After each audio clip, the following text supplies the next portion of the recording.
Rick Watson's got the mic. He's the big dog king. Cover sports so sharp, it's a new river thing. Virginia Tech fire, rapid pride too. Every stat, every play, he's bringing it to you. He's got that voice, deep as a valley, breaking it down, no dilly, no dally. Big Dog Sports Talk, feel the bark, feel the bite. Rick's in the zone, every day, every night, from the Hokies to the Highlanders. Hey, what's going on? Thursday night here on the program. Hope you're well, wherever you might be.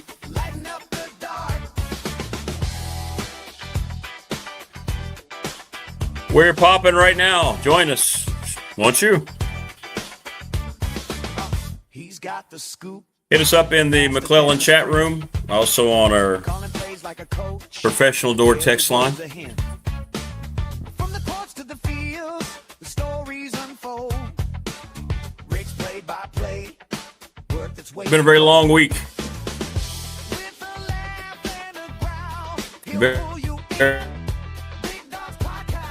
Very long week.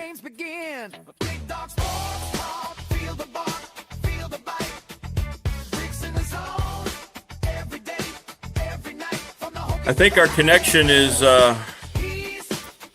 okay.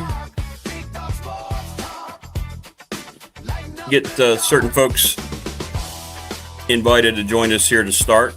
Bear with me.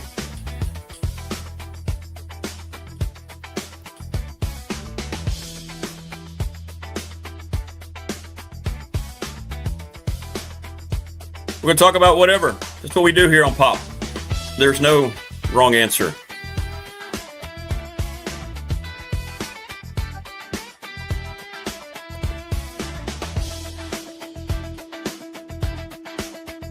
We have football tonight. I have seen Spitterman.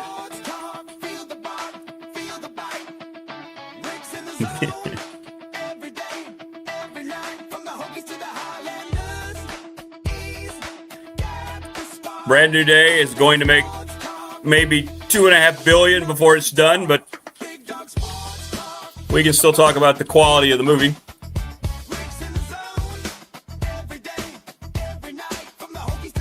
I won't say I hated it. I like it a little less than I did immediately after I saw it. Hey, what's going on, everybody? Please, what's up, Francis? Everybody, please subscribe if you haven't. You're welcome. Be part of us in chat. All right, there we go. There we go. So welcome to a Thursday here on Pop. It's Pop because we pop. Pop culture. That has been generally what was created for, to get, but we always end up in sports because that's our nature. You too. You have a nice day. Sorry, I'm ill-prepared to pronounce your name. Sorry. But welcome. Welcome, everybody. We got the Hall of Fame game tonight. And we also have Coach Mabry joining us. What's up, Coach? How are you? Good to see you, man. I'm good. I'm good. Let me know if there's too much noise. I'm sitting outside and it's pouring rain out here. Oh, okay. No. Are you really? So where are you located again? Narrows. You're in Nair. You got rain in there. We got sunshine, blue sky here in Ryan. Isn't it amazing? New River Valley's wild, man. We've got a thunderstorm. I've got a screened-in deck, and I was just sitting out here, and then I thought I'll do it out here if it's not too much noise between the rain and my air conditioner and the trains and the bear and the deer and all that other stuff. Well, that's okay. What's up, Kai? What's up, DVP? It's humid up here. What's your Jersey weather right now? 88 degrees and very humid. Very humid. Yeah, it's actually pretty nice here, guys. Sorry. We got sunshine. It's pretty pleasant here in Reiner. I'll take the rain. Yeah. We've needed it, man. Yeah, we've needed some. Yeah, it's greening up a little bit. Yard, so it took forever to get get it all cut because I was having to cut here and cut there in between rain showers and stuff like that. So I got it all cut at one time. So I'll take the rain now. You take the rain. Absolutely. Absolutely. I'm going to send word out here that we are live and rocking and rolling right now. But there you go. Are you excited about the Hall of Fame game? I am a little bit. Anybody? Anyone? Oh, I don't know if excited is the word. I'm glad football's back. It'd be good to see guys on the field. Yeah. But yeah, I I told you guys my Kenny Pickett story, right? He's starting for was he Carolina or the?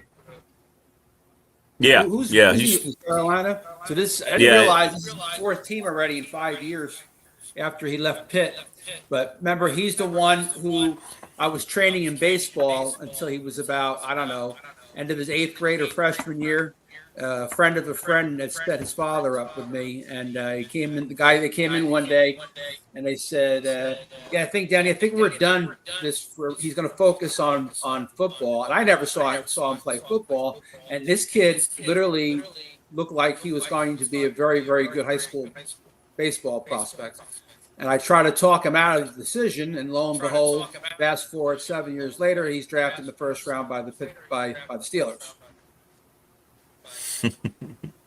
And his wife played. Well, there you soccer. go. See, it was your tutelage that got him in the NFL. And his wife played travel soccer with my daughter. Oh, that's cool. Yeah, and very cool. So very cool. He's from the same high school as Phil Villapiano. Oh, really? Okay. All right. Ocean Township. So you were talking earlier about the Spider-Man deal. Yeah. I went to see it Sunday. Oh, you saw it? Okay, well, good. So, I saw it Saturday. Oh, so we've all three seen it. That's good. Okay. All right, good.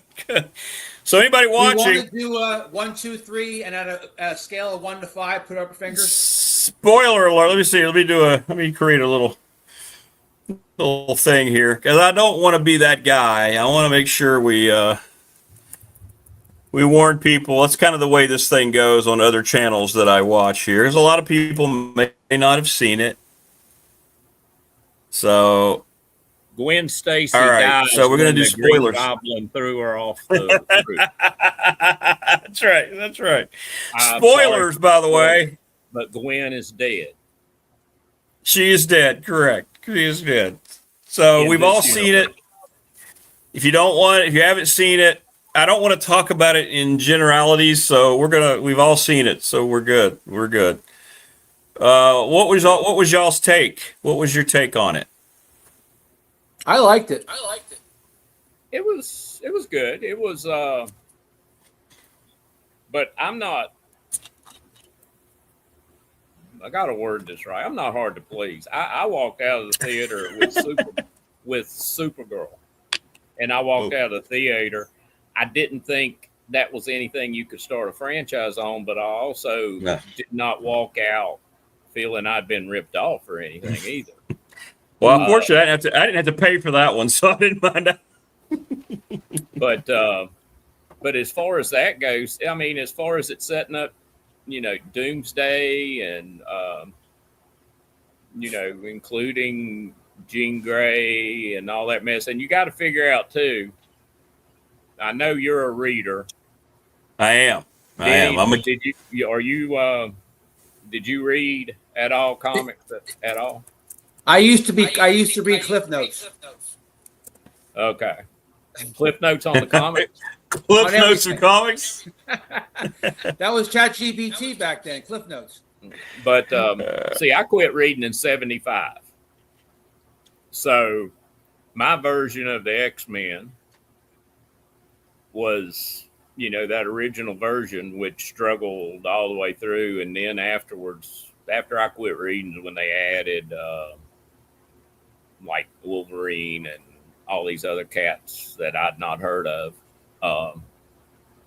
But like Jean Grey was a regular from the get-go with the X-Men. There we go. And should I have said that? No, you're fine. You're fine. Okay. I'm just Well, I think you can read it anywhere. correct.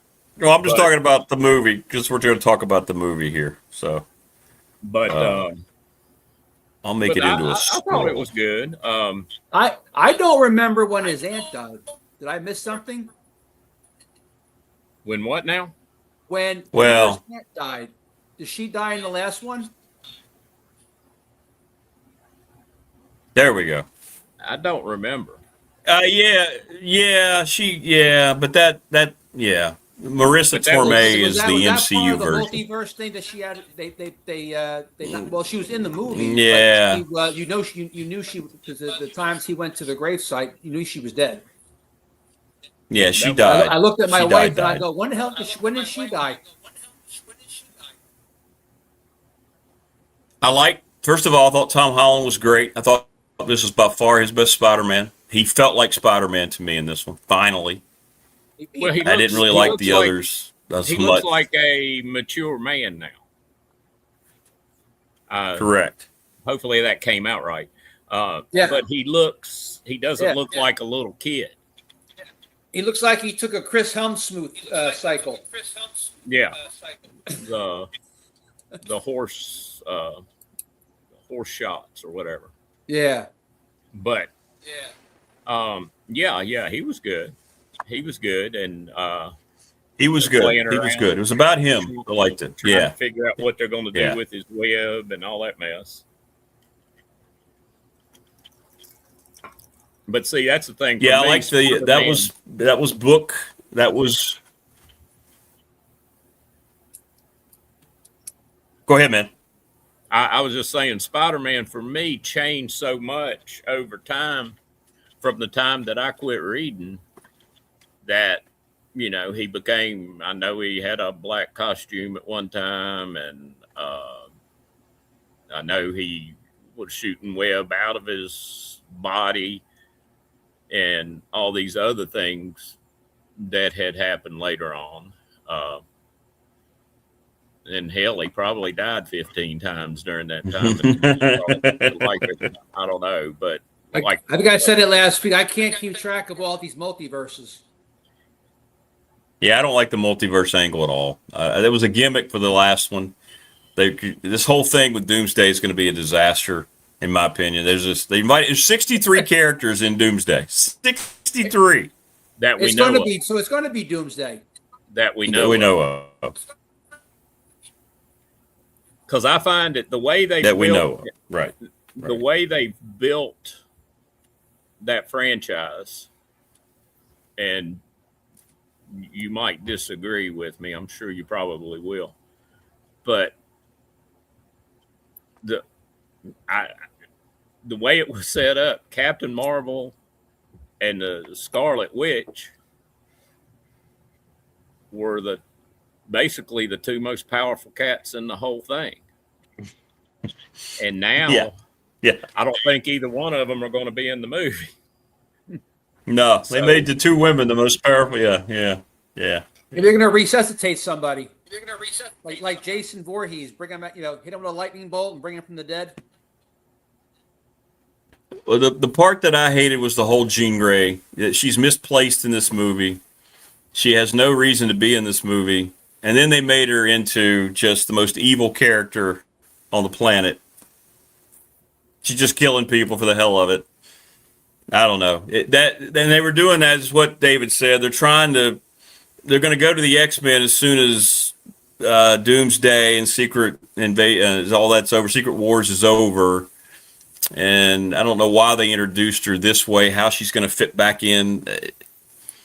That was weird to me. I thought it was two movies in one movie. I thought he was doing great and I was enjoying it.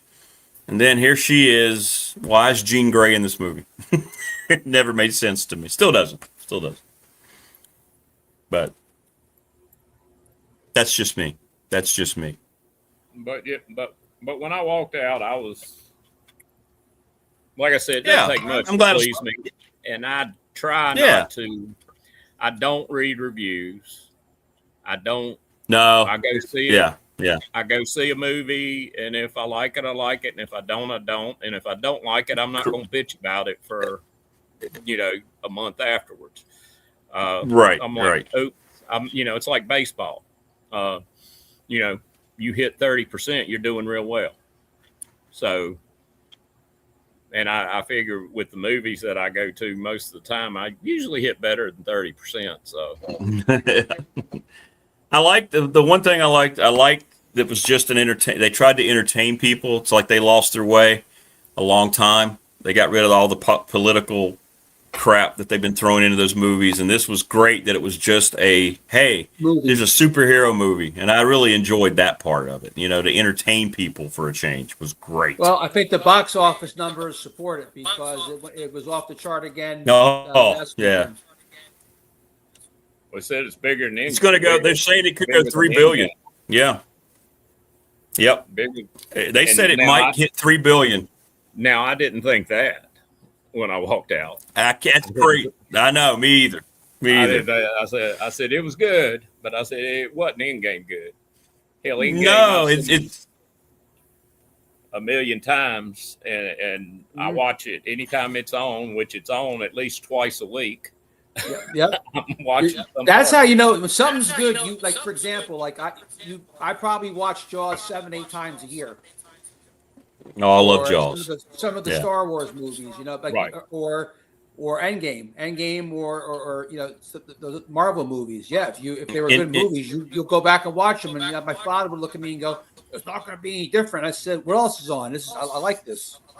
Now I like Infinity War a lot. Infinity War is my favorite. Oh, that's a great movie. That's a great movie. Which one?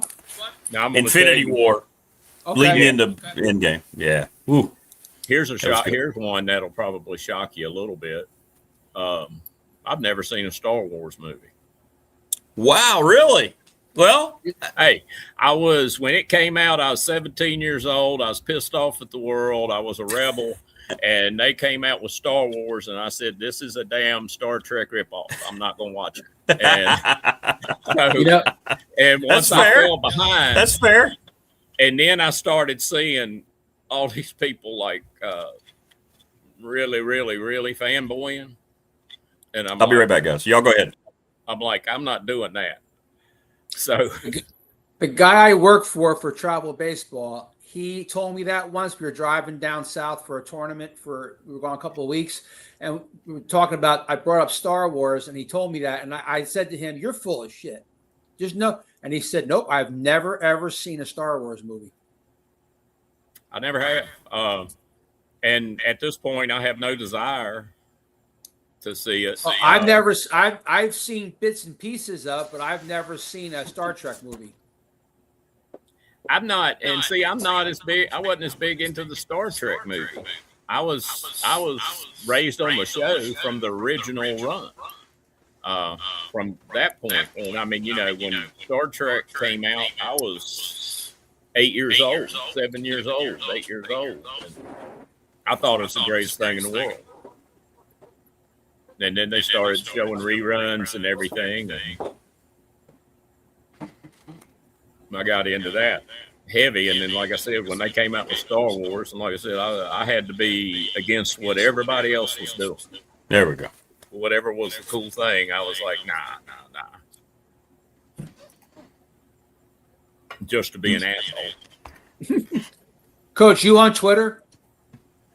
Yeah. Well, I do have a football one for you. I should have saved it and sent it to you, Rick. Somebody announcing where a high school football player was transferring to. Like, no. Did they really? Yeah.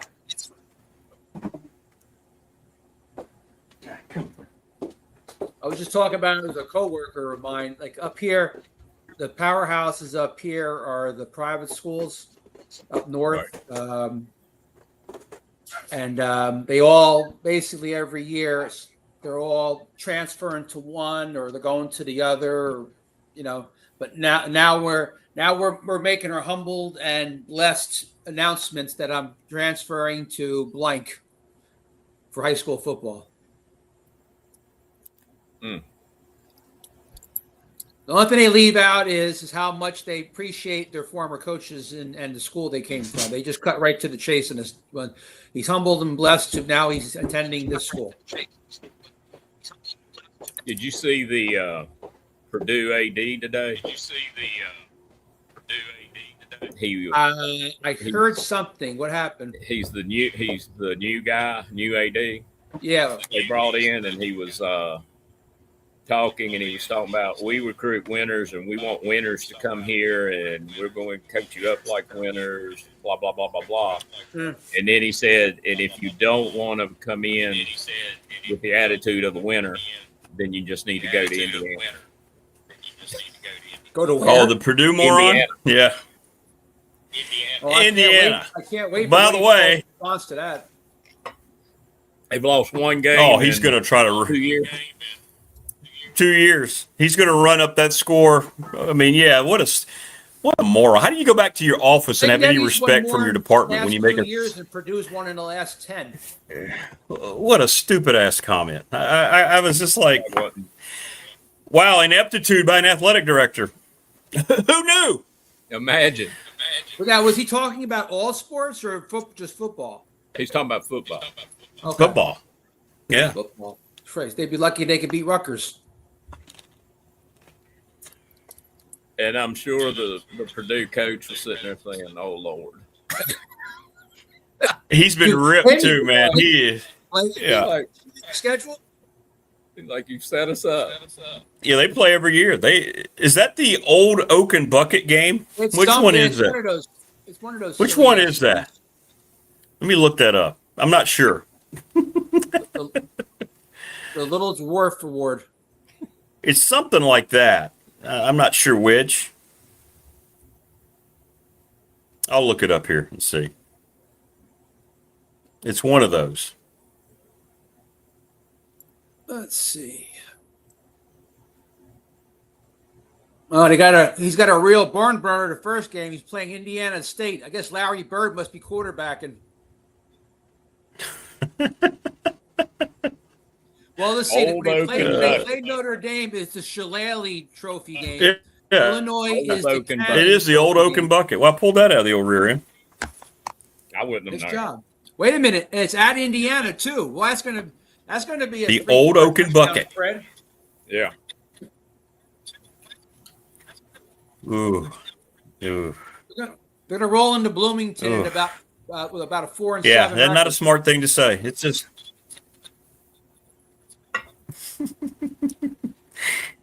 How y'all think Indiana's going to do? I'm not sure. We'll see. Signetti's different. I don't think they'll be national championship worthy. He is different. He is different. He did have some fun portal plates. I mean this with all due respect to Signetti, but he's got some asshole in him. He does. He does. So that's why I say I don't know what might happen there.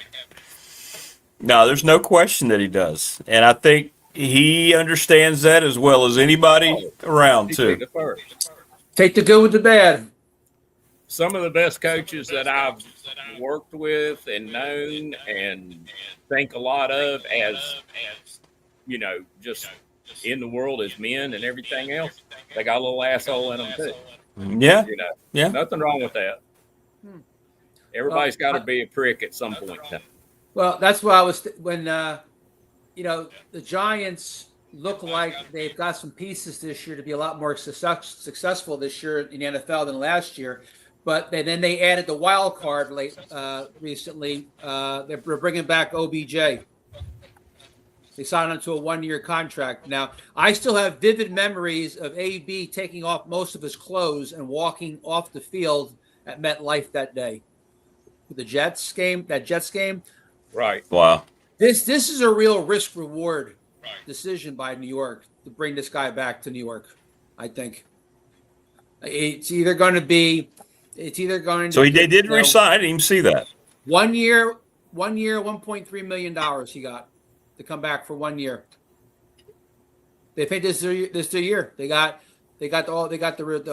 receivers are back. The running back's healthy, I guess, and then Neighbors is back. The Giants. They're going to be better. They're going to be better. The Giants are in training camp not far from here. Yeah, they're at the Greenbrier. Yeah. I went there a couple. I'd like to go to that. I thought about it. I went 2 years ago when Juan Thornhill got traded to Cleveland. Or no, he didn't get traded. He took his free agency through Cleveland, and they did the Greenbrier, and then he sent us invites, and we got the whole like VIP thing, and I took one of my daughters, and we went up and watched. It was cool watching Vrabel and Jameis Winston at the end of practice, and they're racing each other, running sprints and stuff. Was Vrabel distracted? Did he have like Diana Rossini around the corner? There weren't many females there other than like my daughter and about 2 or 3 water girls. So I think everybody was safe. You mentioned Jameis. I think he's kind of done a nice job reinventing himself post football. Oh, Jameis Winston. Yeah, I've always liked him, man. He's got a great personality. I like that guy. Now I got his first game at Florida State. He was like 40 for like 48 that night. What, his very first game? Yeah, his very first game. He could not. I think if he threw like, I got to look at number. It was crazy night numbers, and I think half of the ones that were incomplete were throwaways. But he was just unreal that night. But yeah, he figured he's it a out. baseball player too. He figured it out. He did. You'd be proud of me this week. I watched a full game Cubs Dodgers. Hey! First time I've watched a full game on TV since 2016, and the Cubs were in the series.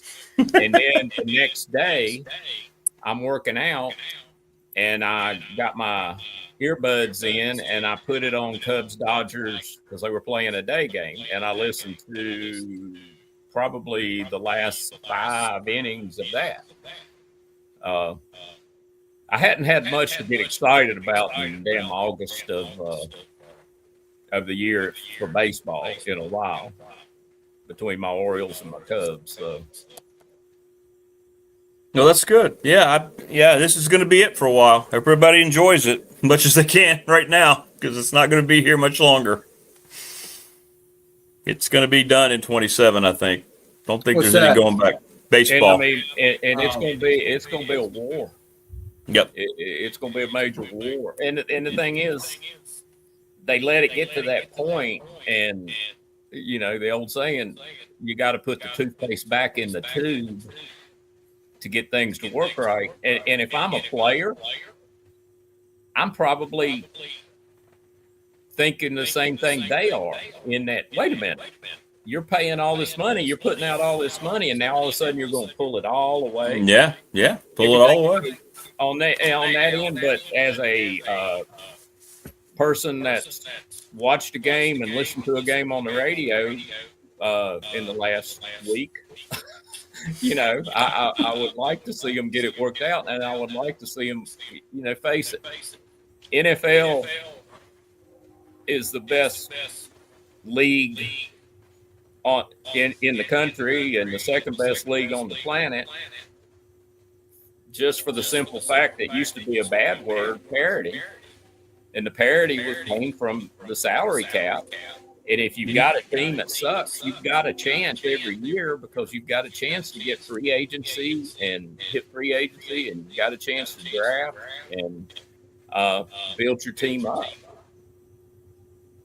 Agreed. 100%. 100%. Well, I've always loved it, and I hate it. Bad leadership, right? It's always bad leadership. Fish rots from the head. And the owners, they pick commissioners, and as long as they're making money, they do certain things. They just let it roll. And Roger Goodell's a terrible commissioner, but look at the revenue. The revenue that's going to be the highest ever going in. Anytime soon. He's not going anywhere. He's not going to go anywhere. I agree. And he makes $50 million a year. I mean, well, I don't think it's that much, is it? Is it that much? Is it really? I could have sworn I saw you taking $50 million a year. I knew he made a lot.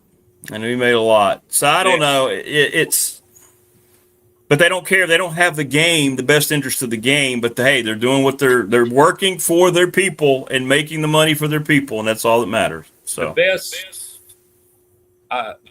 You've got a lot of, and I've listened to you since I've come back, since I moved back to New River Valley. I've listened to you with your radio show and then back on with this fairly religiously. Podcast mainly when you were doing the radio. But the biggest take that I agree with you with 100%, probably 150%, is the grass field. I can't. And that's one of the reasons when the SEC plays their biggest game, or like a kickoff classic or something, where do they play the damn thing? I know. In damn Georgia. I know. And how? I hate it, man. I know. I'm the same way. And then the Browns are building this beautiful new stadium, and they're bragging about this new turf they're putting in. I'm like, read the room. A bunch of your players are the ones leading the way for the grass. It's Players just want to play on grass, and I don't get it. And I look at, and again, I don't know what the state of Pulaski County's field is now, but I look at Nares's field. It just the field itself. I'm not saying Ragsdale Field is up there with, the big stadiums or anything, which it's not. But the field is like carpet, and it's beautiful. It's Bermuda, and it turns brown at a certain point in time. When it turns brown, that's playoff time, this and that. I know they're not going to put Bermuda grass in if they do, because it's probably not feasible. But you could put grass fields in that thing, and just aesthetically. And the thing is, you watch Buffalo, Chicago, Green Bay, the Big Ten schools that are more north. Hell, you get excited when you see snow. You want to see that. absolutely. It's just a aesthetically pleasing thing to me for television. But I know when I turn on something and I know see a game in the Georgia Dome, I'm like, oh dear God.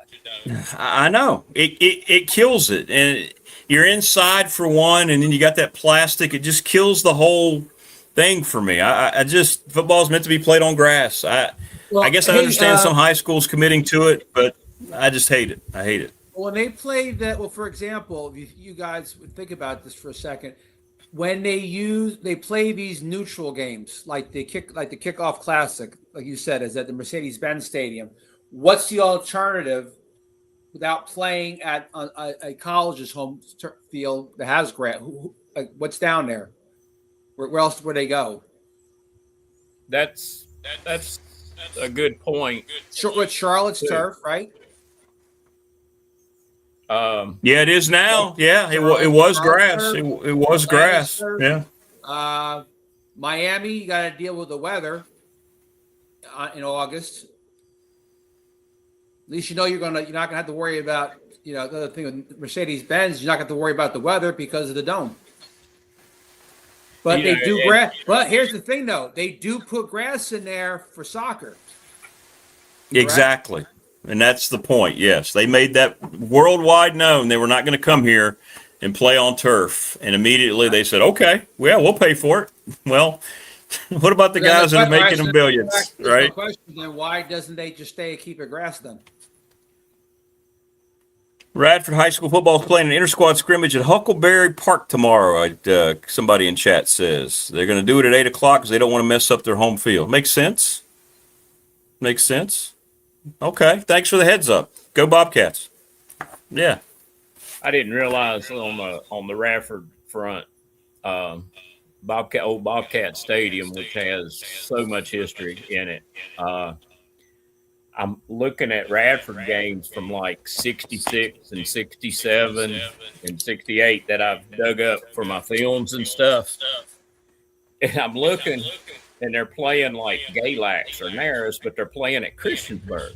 And I'm like, what's going on? And they didn't have Bobcat Stadium. They were building it. So they played home games at Christiansburg, which I did not realize at the time. This is going to be a dumb question, but you'll know, Coach. Who was the coach for Radford before Coach Lindenberg? Harold Absher.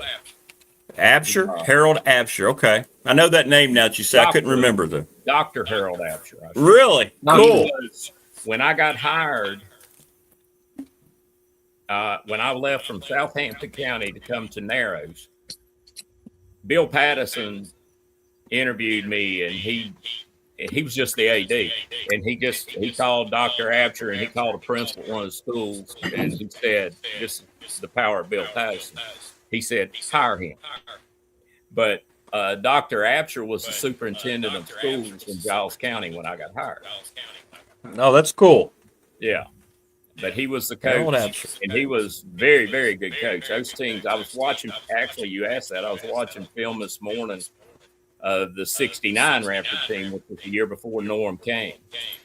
And, they were a good-looking bunch. Bill King was like a sophomore, Skipper King, and Doug Barton, and Bucky Cochran. A lot of these cats, they were good. John Dobbin.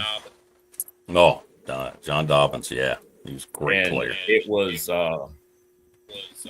but yeah, he did real well. They won the New River in 69 before Norm came. They were winning. Why did he step down? Do you know? I don't know. The thing is, of course, now I think he's passed. Yeah. And I don't want to say that for sure or anything. Sure. That would have been something had I been, I was 20-some years old at the time. I just never thought about asking him, and I really didn't know. I just thought he was always Dr. Absher, the superintendent of schools. And then come to find out he was Dr. Absher coaching a freaking Power Eye group offensively, doing some good stuff and all that. And before Norm came in. That's cool. I always wondered. I could never remember the name. No, she said it. Now I know the name, but I don't remember anything about it before my time. They open up next weekend, right? Scrimmages. They have scrimmages, I guess, and then that'd be first scrimmage. Yeah. Foundation games the next week, and then the 28th is the first Friday night. Narrows is that next Friday, George but they have a jamboree, and they have about 10, like Pulaski used to do. Those things are cool, man. I love those. Those are good because I hate to sound like the old school guy who now converting to everything, but you get 2 quarters. Yeah. If it's that, and sometimes if the coaches agree, it's just like a little bit of scrimmage for a certain amount of time before they bring out the next set of teams. Right. Yeah. That's why I love. Yeah, the Graham Gritterama. I loved it. We used to broadcast it. That's when I was calling Bobcats games. We'd go up to Mitchell Stadium. It was always 2 quarters, and everybody played it like a real game. There weren't any alternate rules. It was awesome. We were playing Graham in 94, our 94 team, which went to the state. And we played Graham in the final, the last game, which was the quote-unquote main event because it was Graham. And the rules were you couldn't rush the kicks. You couldn't rush the punch, and you couldn't rush the PATs or field goals or anything like that. You just let them kick and all that. And then you play game situation from everything else. Graham was up 6-0. We come in, we tie it. There's like 30 seconds left in the game. and Carlock sends everybody after the PAT, and they block the bastard. It ends up being 6-6. And then Carlock come off and said, "I apologize today." He said, that wasn't my call. He said, "I didn't do that." I was like, "Yeah, right." I didn't really want to win that the way, but yes, I did. Yeah. I apologize, but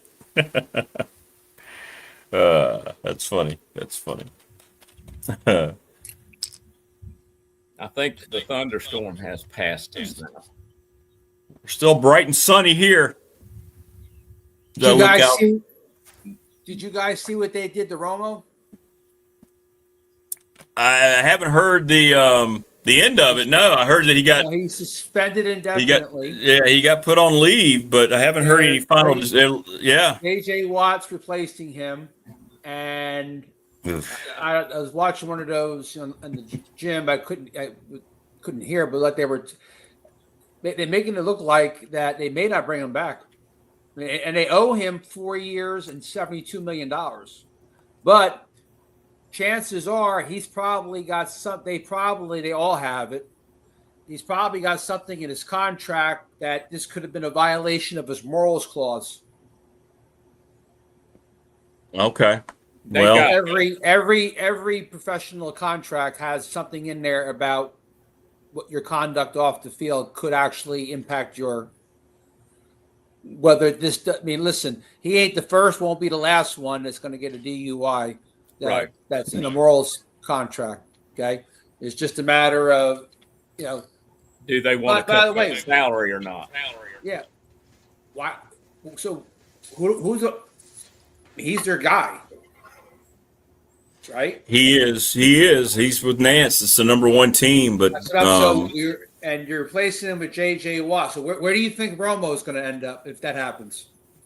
Fox. I don't think with what they're paying him, they could, put him at number 2. They're probably get a pay raise and a longer contract goes somewhere else. With that pay, I don't think they could put him at 2 or 3 and justify it. No, they can't. To stockholders and everything else. Yeah, it was bad. I hate that for him. I think he's a good dude. He just made a horrible mistake. And yeah, I mean, I think Chris Lester said it last week. Whether we want to admit it or not, we've all been there. We've all been there. We've all been into something. Speak of the devil. Oh, you mentioned Chris Lester. The devil himself, huh? What's going on, fellas? What we talk about tonight, man? We're talking about Tony Romo. Talk about your guy. Your guy. My guy. Yeah. But we all said we like him. So I hate it. Listen, I like him. I hate for anybody to go down. Y'all all know, man. Guys who have big time jobs, when you make long money, you can lose it quicker than anything else, man. Yeah, absolutely. It take one mistake and you're out the box, man. I know. I'm glad y'all called me, man. I got on the message boards, man, and I had to get off that, man. I have to stay off that. Hey, Chris, what we were just talking about, is this a strong possibility? They're gonna let him go. Oh yeah. And where do you think he ends up next? He's not gonna stay a free agent for long. I wouldn't think so. Hey, listen, first off, he can stay a free agent all he wants to. He's made more than enough money to never have to work again in his life. Isn't he a scratch golfer? He's close to it. I hate the fact of the matter that he was trying to be a scratch golfer when he's supposed to be a quarterback. That was my problem. True. And he wouldn't keep it, and he wouldn't keep his ass in the gym and work out and get his body right. That's true. Looking at that video? Huh? He looked like 10 pounds of shit in a 5-pound bag in that video. Hey, listen, he looked bad. He looked bad. He looked real bad, but it's been alleged he's been drunk on air. So, hey, man, I hope it's not a problem that affects his life long term. But me too. Hey, man, me too. That's what I care about. You don't want a guy turn around, lose his job like this, and then turns around the rest of his life he's a drunk. So. I know. But he'll find something. Jerry got something for him to do. He ain't gonna let family be homeless. That's the last thing he got to worry about anyway. Jerry, you're right. Jerry's already saying he's there for him, anything he needs, and that's great. It's great to see. Yeah. I think he married his niece or something like that. So he's I fine. think so. Yeah. Yeah. He good. And Agreed. guess what? We ain't got to worry about him coming to Radford and taking nobody's job. No. We're undefeated.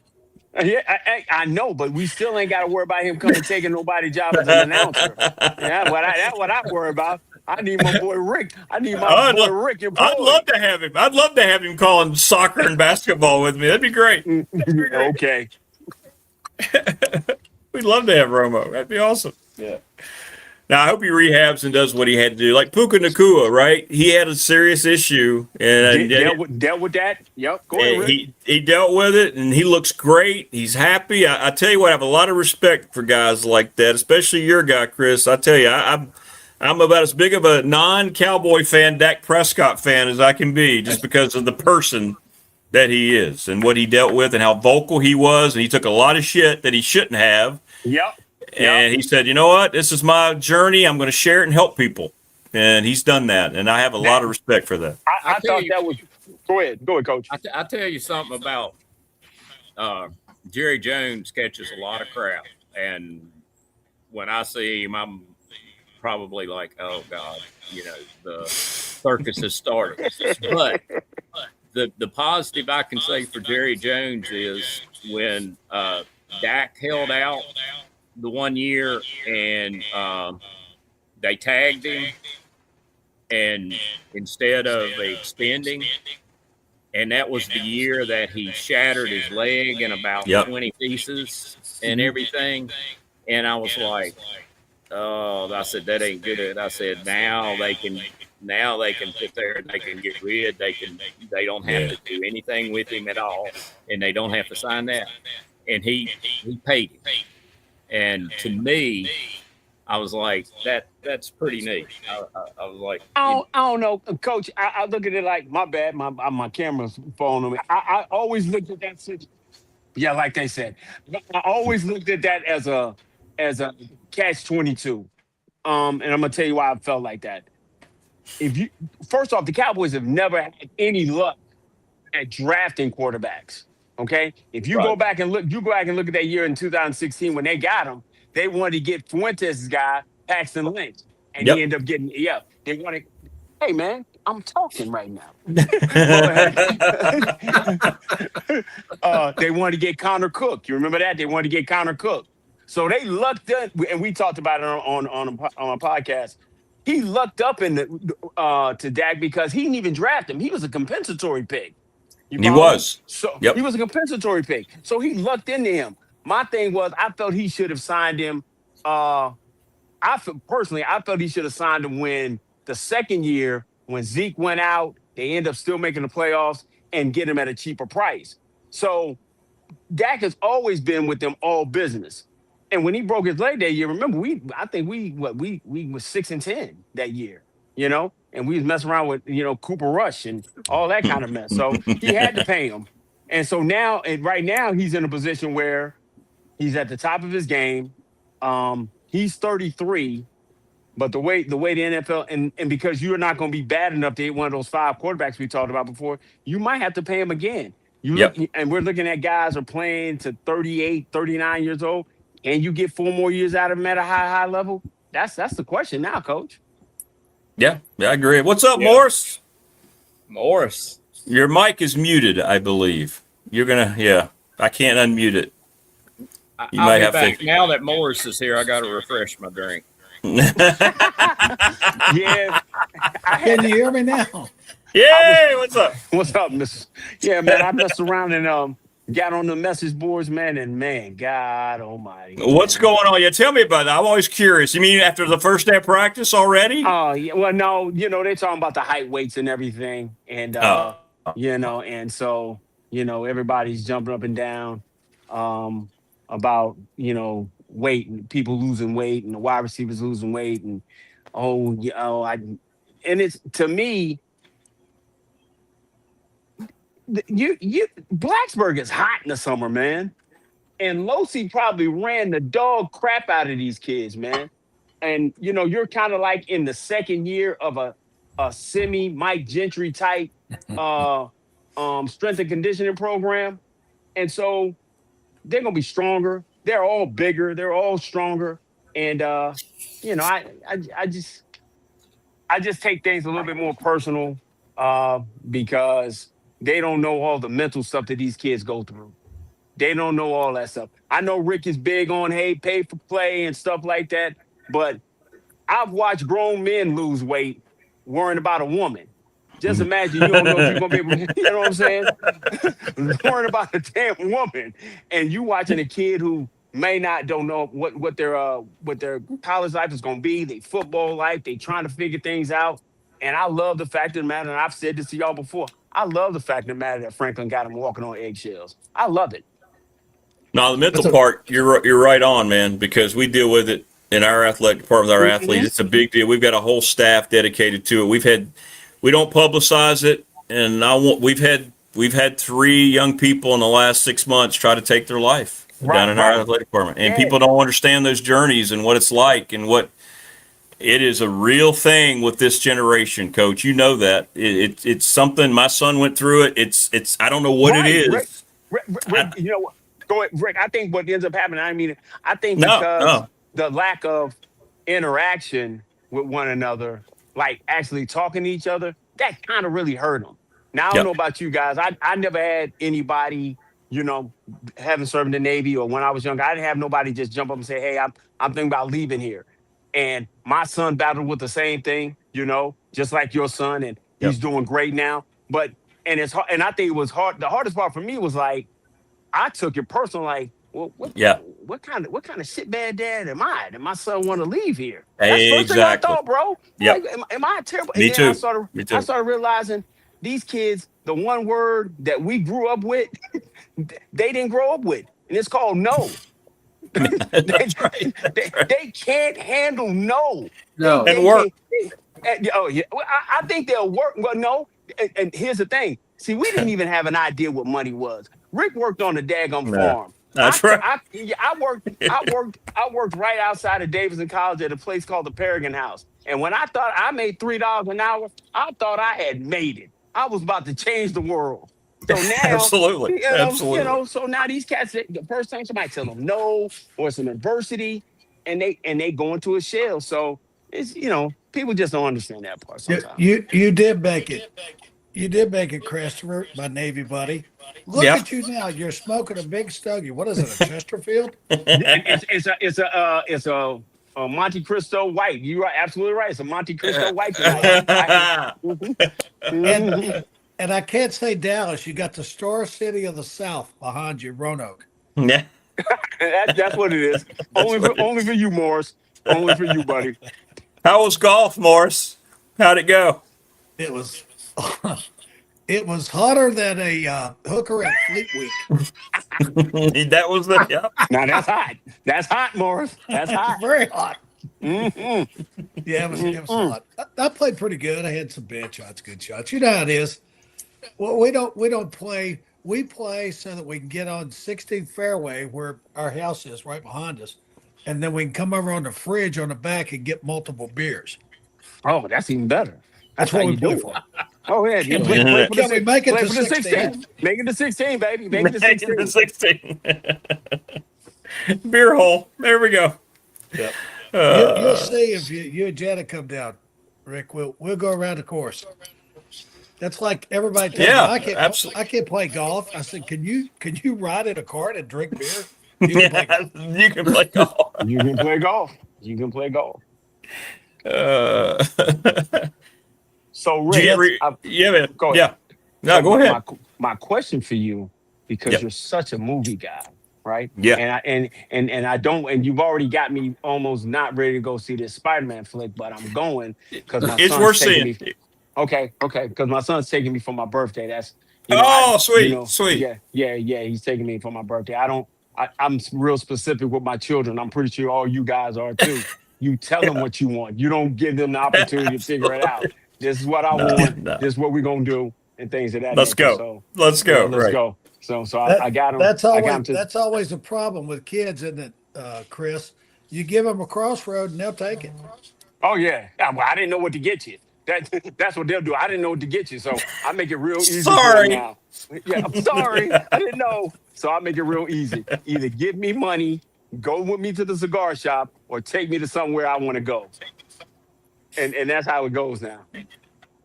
Look, Coach Mabry saw it too. He loved it. I like. There's lots of it I like. Tom Holland's great. You'll like him in this. He's Spider-Man in this. He finally becomes Spider-Man in my opinion. You'll like. Okay. I think you'll like the action. Okay. The action's great, Coach. Didn't you think the action was great? The action scenes. It looked like a comic book. It looked better. Yes. Good. And, well, they on purpose they tried to replicate the covers. Some of the covers, a bunch of books. The Ditko, some of Ditko's covers and Ramita's covers. It was cool. And a few of the newer ones that I didn't know about, but they did that on purpose where they and I mean, you could tell in the movie that's what they were trying to do. That's dope.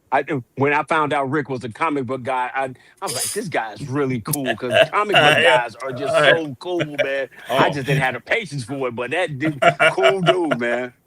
I am. That's my nerd factor of my life is comic books because I've been doing it since I was a little guy. Comic books put my oldest daughter through college, so that's what I'm talking about, champ. That's how you do it. That's how you do it. Chris, I'm going to go down. Chris, you're gonna make it in for the pick game. It's on a Friday night, October 3rd. Is it, Rick? I think. Okay. Whatever. Yeah. All the game. I'm going. Yeah, it's a Friday night game. I'm going to every game except for I'm going to every game except for Boston College, and I'm not going to Cal. I'm going to every other game besides that. So that's a yes. That's a yes. That's a yes. Oh yeah, that's a given. Oh yeah. I'll be riding around on a scooter probably earlier that day. Now, like I told you, you got to watch out for me. If you see a guy laying in the street, it's me. Just come help your boy up. But is that C. Lester? Go get it. Go get it. Go get it. Go get it. The only thing I can say about that, Chris, is if you're laying on the ground when you stand up, don't step on me. I got it. Sure. I promise. Very true. I promise I won't, my friend. But no, I was just, we always talk about like when you and Dwight do your segments every week. I always laugh because y'all get great movie references all the time. And so I'll be sitting at great movie references. So I was worried about Spider-Man because you seemed like you didn't love it. And I was like, oh, gosh, I'm trying to go. I didn't love it. Yeah. So it was good. But it's worth it. It's worth it. Movie yet? The Odyssey? Oh, gosh, I want to I still have not. I have not seen it. That. I got to go see it. Good. It's good. Good. I think I said the other day, you don't realize you're sitting in that movie theater for more than 3 hours. Oh, that's a good movie. That's a good movie. That's when you know it's good. Yeah. Yeah. That's a good movie. That's a good movie. What's your favorite 3-hour movie of all time, Rick? Oh, that's a great question. Favorite 3-hour movie.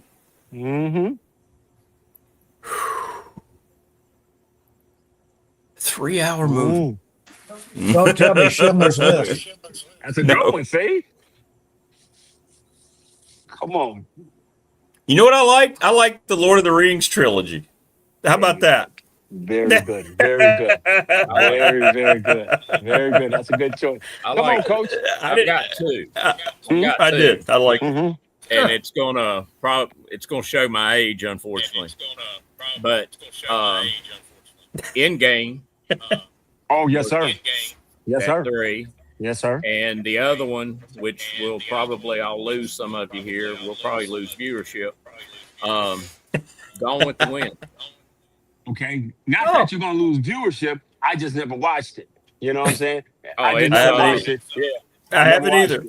You got to be in the right frame of mind. If you start watching it, you're going. I can see some people saying, "What in the hell am I doing?" You got to be in the right frame of mind. Gotcha. I like old school movies a lot. I love movies from the 40s, 30s, and 40s. Damn, Lauren Bacall, Jesus Christ! Yeah, talk about hot female. Hey, bro. Whatever. Like when Rick gets on this, Selma Hayek, and then he goes down. I'd be like, this dude better. And I'm glad his wife know because he be giving us like he had Farrah Fawcett. I was like, man, that's an absolute smoke show. I'm like, come on, Rick. You just got married. You ain't got enough tenure to be talking about these women like that right now. But it's okay. It's okay. She's already said if Selma ever comes to the door and knocks, she understands if she never sees me again. Hey, see ya. We'll settle up later. Yeah. That's what me and Jill Scott. My wife's like, you better go get that money. I'm like, I'm just doing it for the family. That's right. You're sacrificing. Yeah. Yeah. I'm almost 67 years old, and I have in my laundry room the Farrah Fawcett poster. So, that's cool. He said the one. We all know that one. But and the answer to the question is yes, he is single. So that's true. That's true. Come on, Dennis. What's your 3-hour trilogy that you'll sit and wherever you catch it? Well, I'll put it this way. I just had to double check the length of it because I thought it would have been Saving Private Ryan. Great. That's a good history one. teacher in me. Yeah. Oh, it's not 3 hours. I just checked. It's 2 hours and 49 minutes. Oh man, that counts. We'll count it. Does that count? If you watch the trailer, does that count with the end credits and pre-credits? Yeah. 3 hours? Yeah. Hey, Dennis, you'll love this. One of my favorite people in world history was Charlemagne. One of my favorite guys of all time. Yeah, Charlemagne, dude. Just love Charlemagne. I don't know, man. He loves Charlemagne. Weird like that. Love Charlemagne. I just thought that was a good dude. I would have picked Leonidas. I got Charlemagne, Hannibal. I got some guys like that. Man. Hannibal was cool. Dope. Yeah, Hannibal was dope. I'm reading The Ghost of King Leopold. I'm reading The Ghost of King Leopold. Yeah, that's a diabolical. You know what? Speaking of The Ghost, I was just thinking about the movie the other day. Did you guys ever see the movie that Dennis Quaid? It was a running back at LSU. Everybody's all American. Billy Cannon. Everybody's all American. Yeah. Billy Cannon. Yeah. Mm-hmm. What was the name of that movie? Everybody's all American. Everybody's all American. He was called The Ghost. Yep. I saw that. Billy Cannon. What about you, Morris? What's your long-time movie? Well, Denny got me there. Saving Private Ryan is probably. Okay. I had at the time that movie came out, I had an intern which ended up becoming my best man at my wedding. I was best man in his wedding in Denver, but he was a finance major, and I had him in the office as an intern. And he was telling me about this movie. He said, "You got to go see Saving Private Ryan." He knew I was kind of a little bit of a hard ass, I guess. And he says, "It'll even make you cry." And it did. Man. Toward the end, it did. Yeah. But one of my favorite movies of all time is "Oh Brother, Where Art Thou?" Oh, classic. I can laugh at that damn thing. Classic. Love that flick. Big Lebowski. Yep. Oh yeah. Big Lebowski. That's a good one. Yeah. Bowfinger is one of mine that I will sit and be in tears watching. I love Bowfinger. Bowfinger. I do too.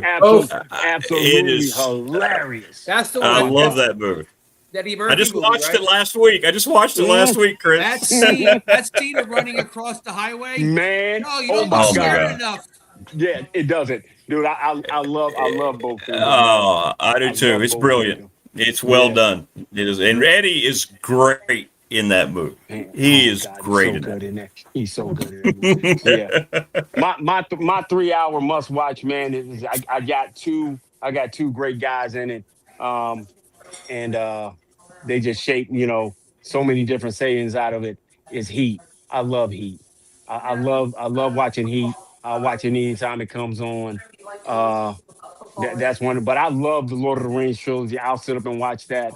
I know. I love those. But whenever I'm like feel like I'm not getting after it, I always go back to my mainstays. I gotta go watch Rocky. I'll go watch any Rocky movie. I know. And it doesn't make a difference. I know. I can't wait for this movie coming out. I can't wait for this. I can't wait to see the making of Rocky. The guy playing Rocky, the guy playing Apollo, they look great. They sound great. Yeah, they sound really good, man. Yeah. Chris, go ahead. Chris, It really does. Monte Cristo, Chesterfield there, and what kind of single malt whiskey are you drinking? Woodford Reserve. Are you Got drinking to. Yeah, Kentucky? I'm drinking some Woodford. You straight? Oh yeah, straight ice. Straight I've ice. learned. Straight Yeah, ice. That's not straight straight. ice. That's not straight. That's not straight. I needed to cut it just a little bit, because what I learned going to Ohio and spending time with my brother-in-law, because he's the one that's got me into this. I told y'all that. He was like, you end up getting a hangover if you mix your drinks. Like if you put anything in your drink, like any kind of Yeah. sugar in it, you end up getting a Sugar. hangover. Yeah, the sugar gives you a hangover. So now I just got to the point I just drink it. Now I don't know if I can drink it straight, because I needed to cool it off a little bit. But I'll do Woodford. I got a bottle of Russell's I got in there I haven't cracked yet. And like I told you, I got Elijah Craig in my cancer. I picked up this might mean something to you, it might not. They had a small drop today. I picked up a bottle of Stag today.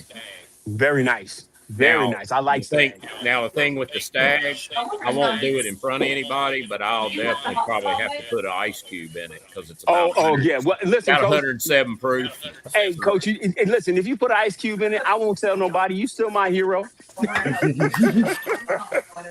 We'll call it straight. We'll call it straight. We'll call it straight. 107. Jesus H. Christ. We're not going anywhere after that, Coach.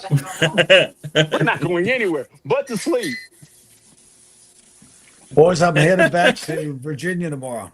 Hey. Okay. Good. Gotta go work on the cabin. Okay. Good. But yeah, I want the whole. I want them undefeated, and on a Friday night, and it be just that just right temperature, and watching them come out the tunnel, man. That's what I want, bro. That's what I came here for. That's what I came. That might happen. Yeah, they both might be undefeated for that game. Yeah. Listen, could happen. It'll be more for us, being undefeated at that time than it would for them. They got 4 straight home games. We've been on 2 road games. Got some rust worked off.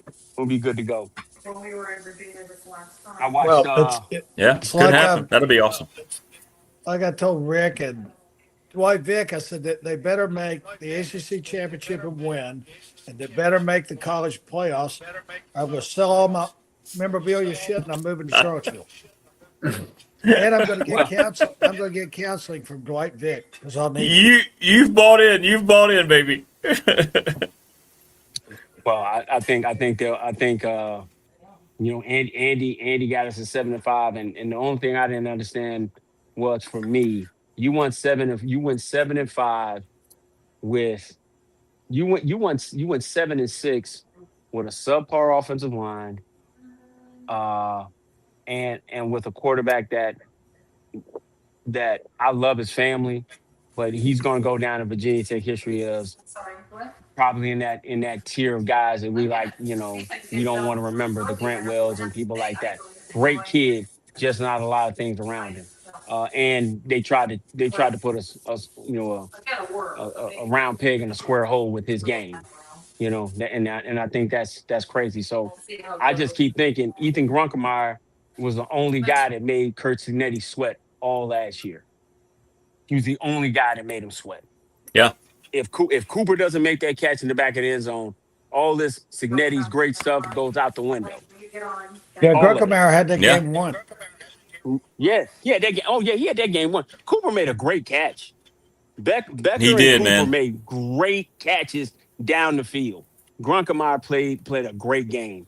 And so, being the fact that, I think we've got the offensive line, I'm just to the point, everybody wants it to be proven. Well, you don't get proven until you start playing real games. So I'm glad that we got the guys we got, and we got depth. We haven't had that many.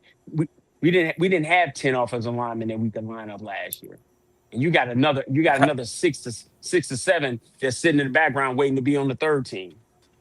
How big is a loss as Garrett? Was he going to be a rotational guy or? Johnny Garrett. Like how were they?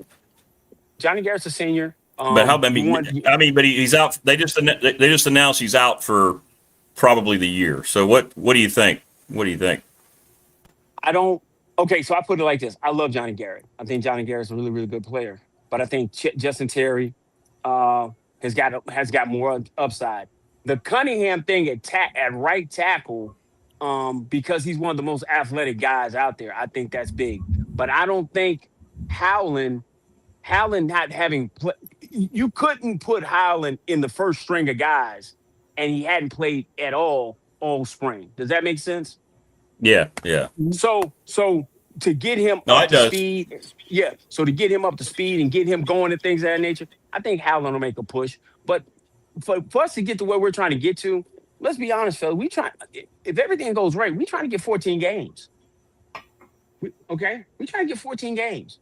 And if we can get 14 games, 13, 14 games, you're gonna need 10. You're gonna need 10 offensive linemen to make this thing go. It's gonna be a freshman. You're not even thinking it's gonna have to come out and play. Yeah, yeah. Got to keep people healthy as best you can, you know. And you got 7 straight games out the gate. Don't tell me that you're not gonna get dinged up in that stretch. Oh yeah, without a bye week. Yeah. Yeah. The best thing that happen to you, you're gonna get a bye week before you go play SMU.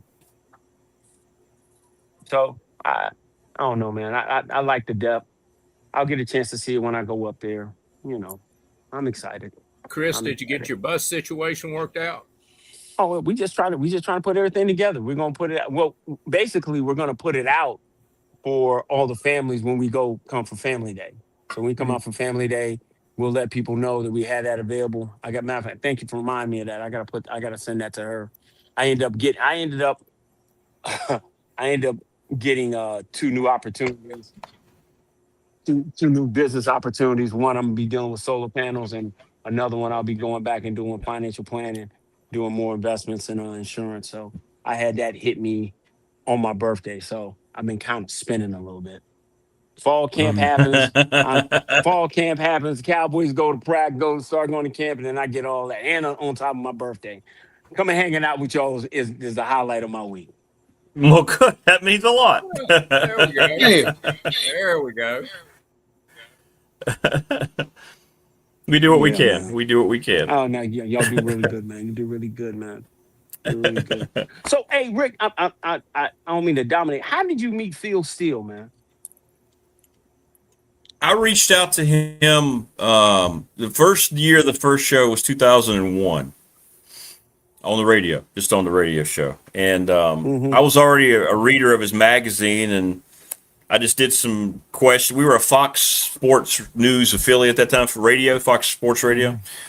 And they had a way to get a hold of him. I just reached out to him and got a hold of his contact. We started talking. He jumped on the show the next year, and we've just been doing it every year that I've had the show, like he talked about. It's just as he grown, the show grew, and now he's he's a legend in the industry, to say the least. Everything. He is everything, man. He is everything. So he's a good dude. He's a good dude. We had now I guess we could say it. Now that he's been on the show, we had a little getting him on this year was a little tougher because he had kind of started asking for a little bit of a fee. And I was like, well, you need to, hey, listen, with your sponsorship and your almost 1,000 subscribers, a couple of dollars here and there to get Phil Steele on, we'll contribute. We'll contribute. I give myself. I give money to the Hokie Club. I can get a couple dollars to see you get your Phil Steele on a regular basis. Rick, I'm still waiting on my first check, but I figured it just got caught up in the mail. It did. Yeah, just keep looking. Any day now. Yeah. Go ahead. Yeah, I'm listening. But it was just, I said, well, I don't, I'm a single dude. I'm single. I'm out of the radio thing now, and I'm a single. Right. I'm running this thing, man. I mean, this studio is pretty expensive. I said, I guess we just won't be doing it then. And then he called back a week later. We had a nice long conversation, and because we'd been together so long and so forth, we got it worked out, and yeah. So he jumped on. It was great. So no hard feelings at all. I get it. I get it. Yeah. I get it. It. Dude, Rick, do you ever watch or anybody music reaction videos on YouTube? It's funny you say that. I do. I have been watching some of those, kind of cool. The voice teachers or younger generations watching. Yeah. A rabbit hole. And the thing is, I'm looking. It is. And I'm looking at the numbers that they pull. And when they figure out the bands, and some will take one certain band and they pull in numbers. And I know good and well, I mean, obviously they're monetizing it to the hilt and everything. Because, like I said, the new band I told y'all about a few weeks ago, a band called The Warning, hard rock band, the Three Sisters. And they're like the most reviewed band on YouTube because everybody picks them up because they have such a cult following. And they're making, and these cats are making money, from what I understand, big time off the however YouTube pays. And speaking of that, I do have a bitch. I'm sitting there walking my dogs yesterday morning trying to listen to Steve Ragsdale, and just my block around my house, Rick, I had 8 commercials. One of them cured my ED. Yes, that's great. Coach, One of them. So that's my target audience. One of them told me how evil Trump was. One of them told me how evil the Democrats were. And the other 2 were selling sheets or something. Yeah, you do get some crazy commercials on your Big Dog show in the morning. Hey, dude, y'all got to pay the $13 a month. I ain't paying. Yeah. I know you're not. I know you're not. But listen, if you don't want any interruptions, when Rick gets on a rant, you got to go pay the $13, man. But Rick ain't getting any of that shit. I know he's not. He's He's getting in the damn ads run. Yeah, he But does. when Steve Ragsdale's talking and all of a sudden he's in the middle of the sentence, which you never can tell with Steve when he's in the middle or at the end, and then all of a sudden ED commercial comes up, you're like, well, I don't remember these happening as frequently last year.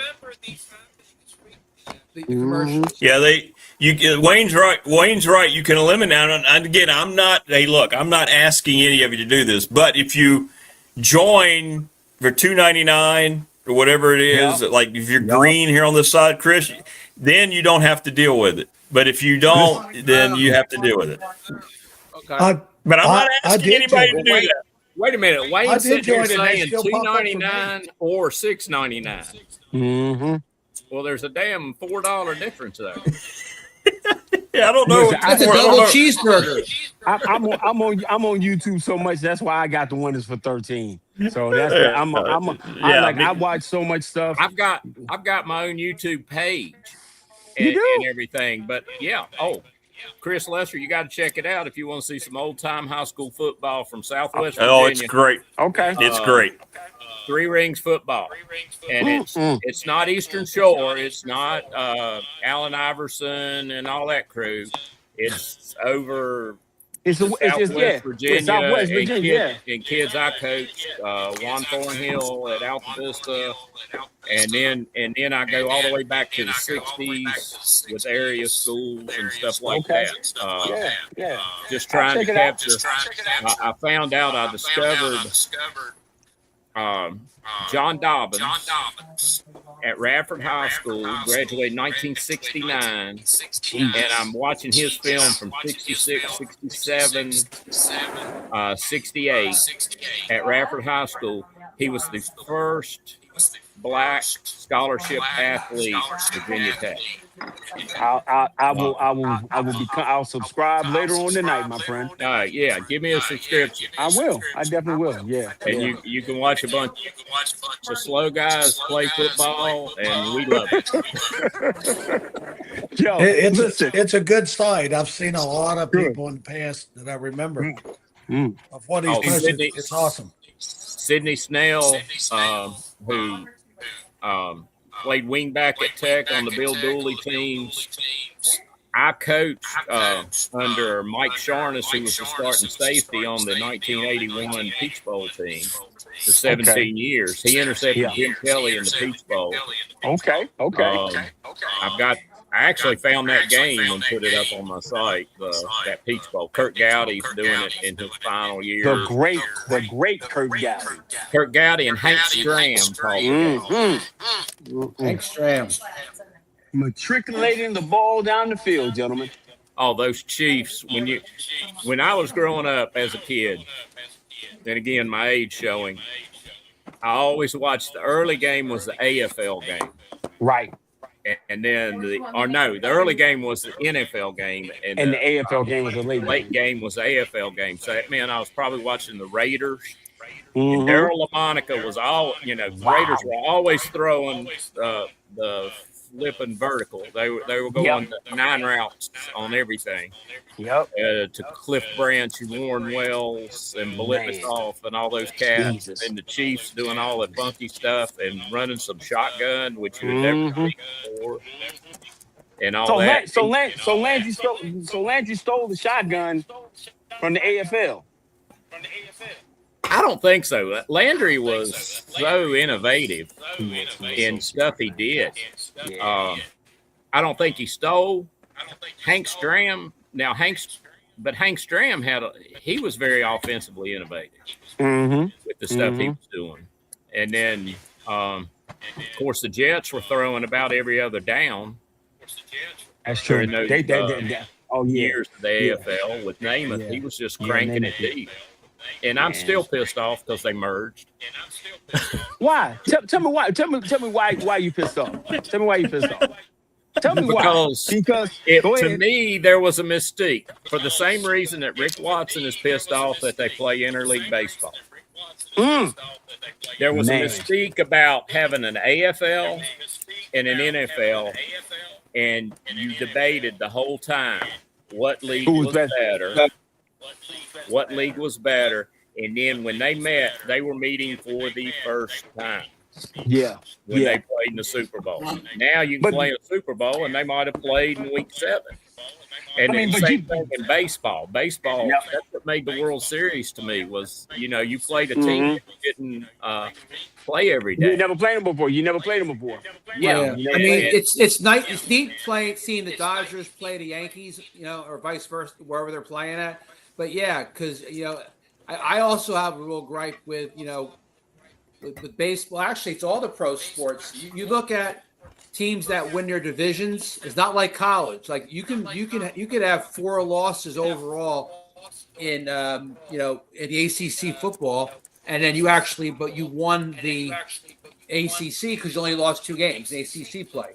Whereas in professional sports, I remember one year the Steelers had the best record in the AFC North, but they were 3rd overall because of the record. They were 500. Right. Yeah, I mean, but you got to think about that. It kind of wavers, especially with that. I understand what you're saying, Coach, about the merger because the thing about it. But the NFL was not.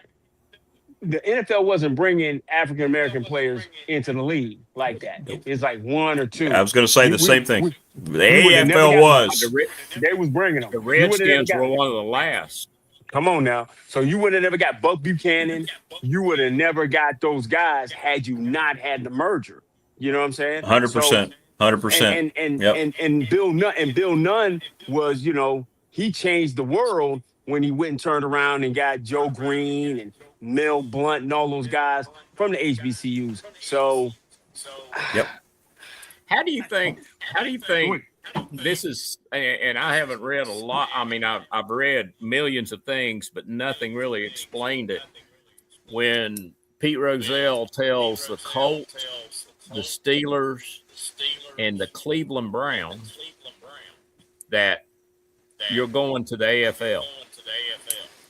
They had to agree to it.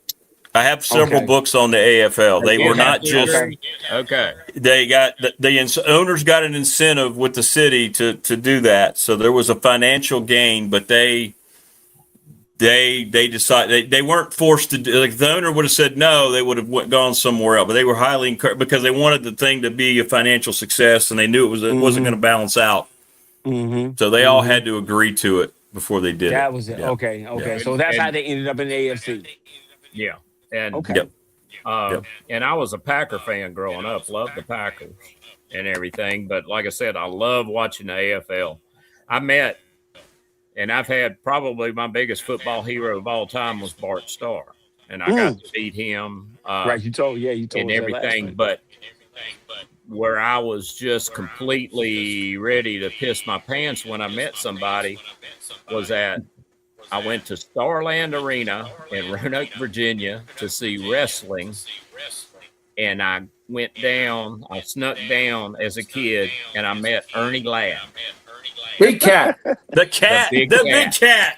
And I was like, oh, shit. San Diego Charger. Yeah, San Diego Charger, Kansas City Chief. Oh, yeah. By the way, I got the game on right now, and I'm being a geek because I got the opening kickoff on. I know it's a Hall of Fame game. I was there 3 years ago. There's Kenny. Yep. There we go. All right, kickoff. There we go. Sorry, we do it. First kickoff of the year, boys. There we go. You gotta get it. You gotta see it. You gotta see it. I'll check it out. All right. I got a friend who's one of the big time guys in Canton, and he's over the Hall of Fame, and so I'm gonna go up there. It's James Clark, Josh Clark's dad. Oh, and have you been? Have you been? I've never been. I have never been. You won't want to leave. Like I said, I told my wife, you can just drop me off and come get me about 8 hours later. I might be outside, then I might not. Because, I mean, when you get the chance to see the history of this game that we all love and we follow, and the guys that you might not have been, you didn't like their team, but you had to love them. Like, I hated the Steelers as a kid. I remember crying watching Super Bowl 13 when Jackie Smith dropped that ball in the end zone. And I was like, they're cheating. They're not going to let us win. They're cheating. And I never forget that, man. And the beautiful part about it is that Roger Staubach never threw Jackie Smith underneath the bus. He said it was my fault. No, and I was like, he never did. It wasn't true. And it was Jackie never did. And Jackie Smith was one of the all-time greatest tight ends. Greatest tight ends ever. And the Cardinals, and yeah. in that situation, it's like, he drops that.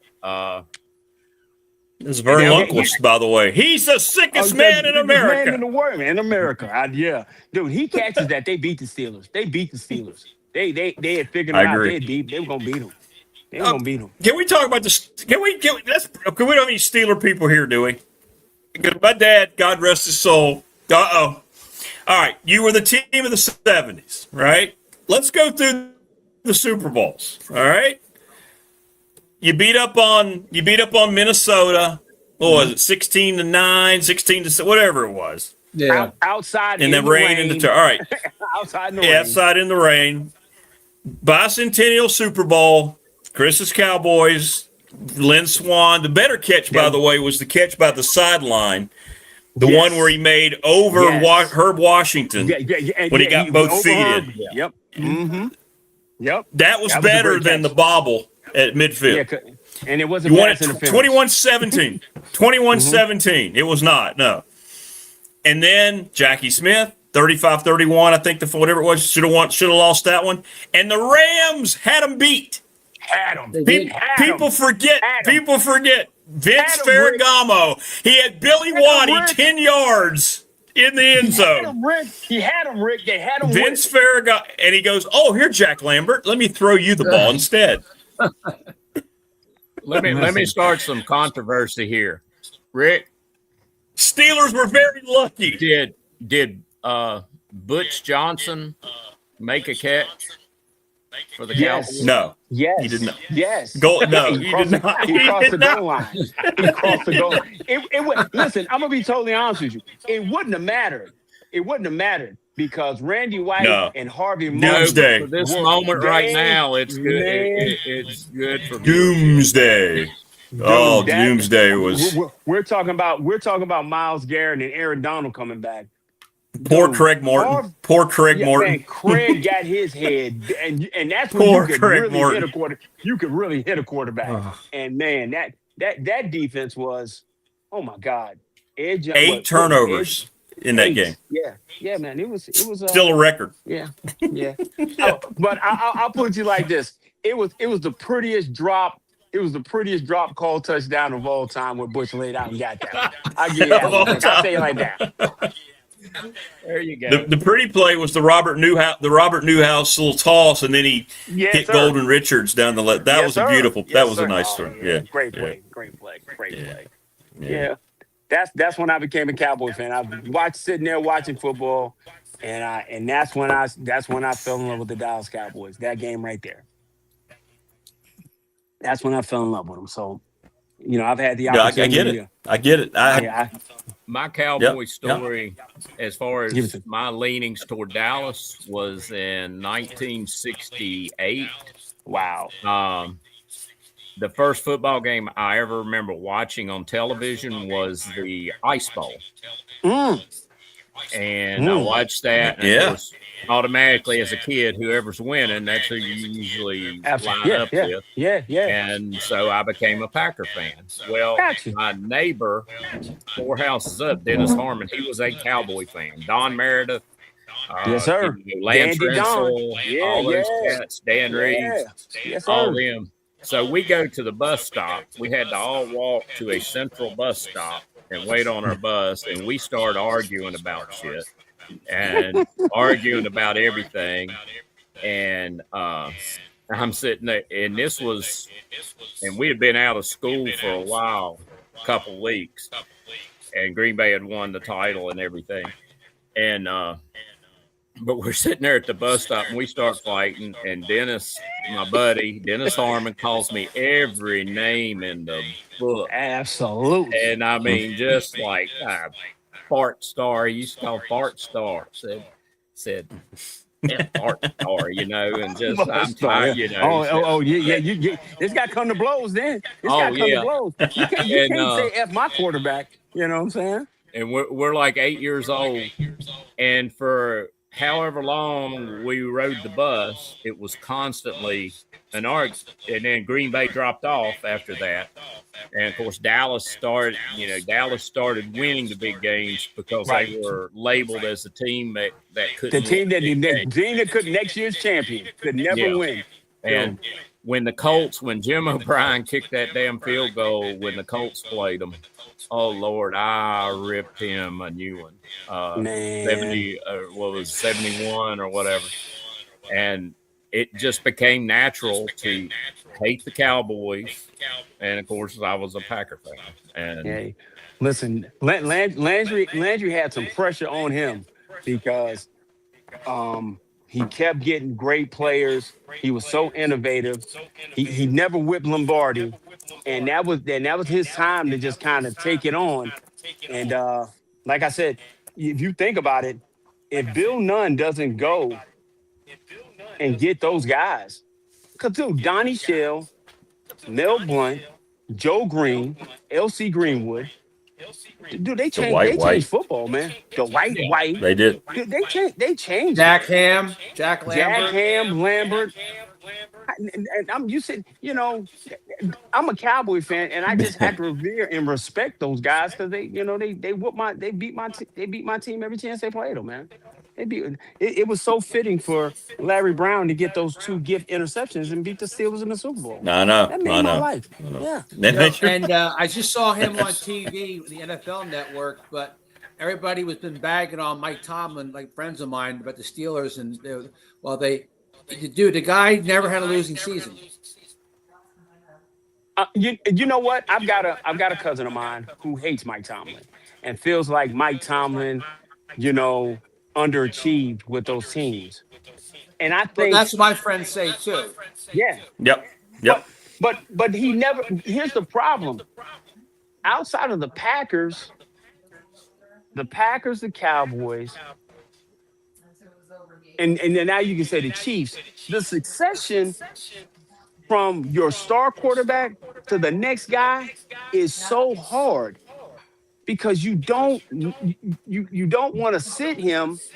And now that we look at Belichick and we bang on him because he's at UNC because what's going on in UNC and It's right. Well, yeah, right. You know, And they're picked what 15th out of 17th this year. And listen, man, when you don't, we here at Virginia Tech, okay, the succession from great quarterback to the next quarterback is so hard because you and especially now with the portal, kids will leave. Like Rick says this all the time. Yeah, we're excited about the kid that's coming to 27, but the best quarterback in the state is in high school right now. And so you're gonna get I think it's Berto or Pete. We'll just say Pete. He's coming, but the kid that's here in Lansdowne is better than him. And don't think Franklin gonna let the best quarterback in the state get out of state. So I'm saying this right now. Yeah, right. Gronk will be gone after next year. Because next year will be. You said 2 years, right? 2 years. You said 2 years, right? Yeah. 2 years. You got him for 2 years. Troy Hume will get his 2 years, and then it's gonna be a fist fight from there, man. The quarterback position has been one of the things at Virginia Tech that we have been looking for the next guy like Tyrod. Been a while. It's been a while. It's been a while. It's been a long while, hasn't it? Who's been the best one? I mean, since who? No, just like since Coach Beamer left and Fuente, and I mean, wow, that's a good question. Booker? It would have been Gerard Evans that he saved. It would have been Gerard Evans, yeah, 100%.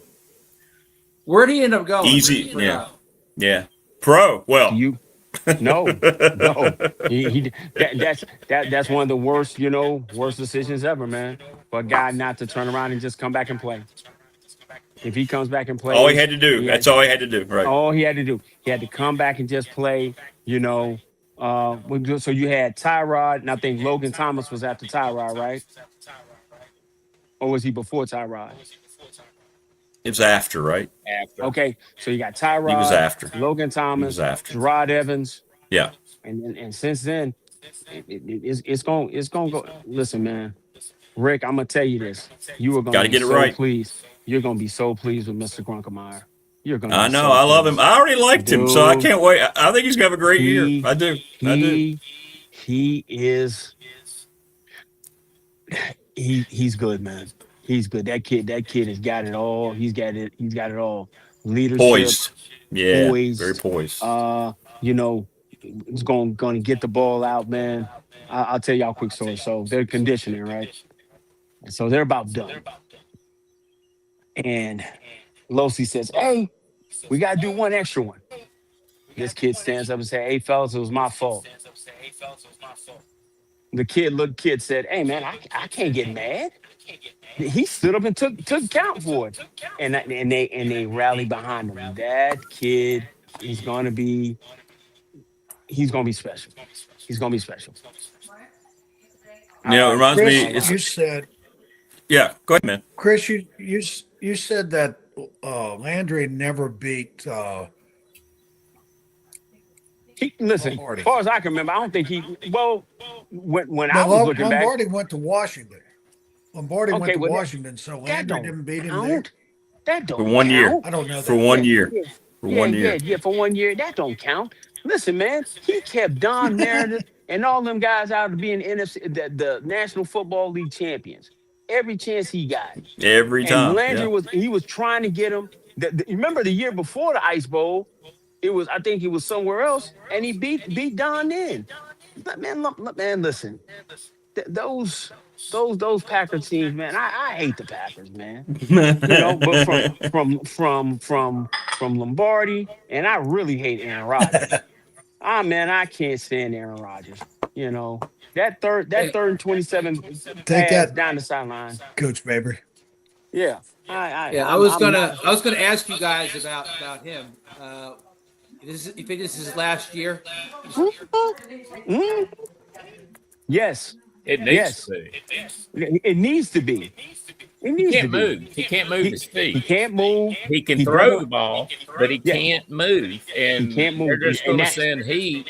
And sometime, and what'll happen because he's such a rating. Say it, coach. Say it, coach.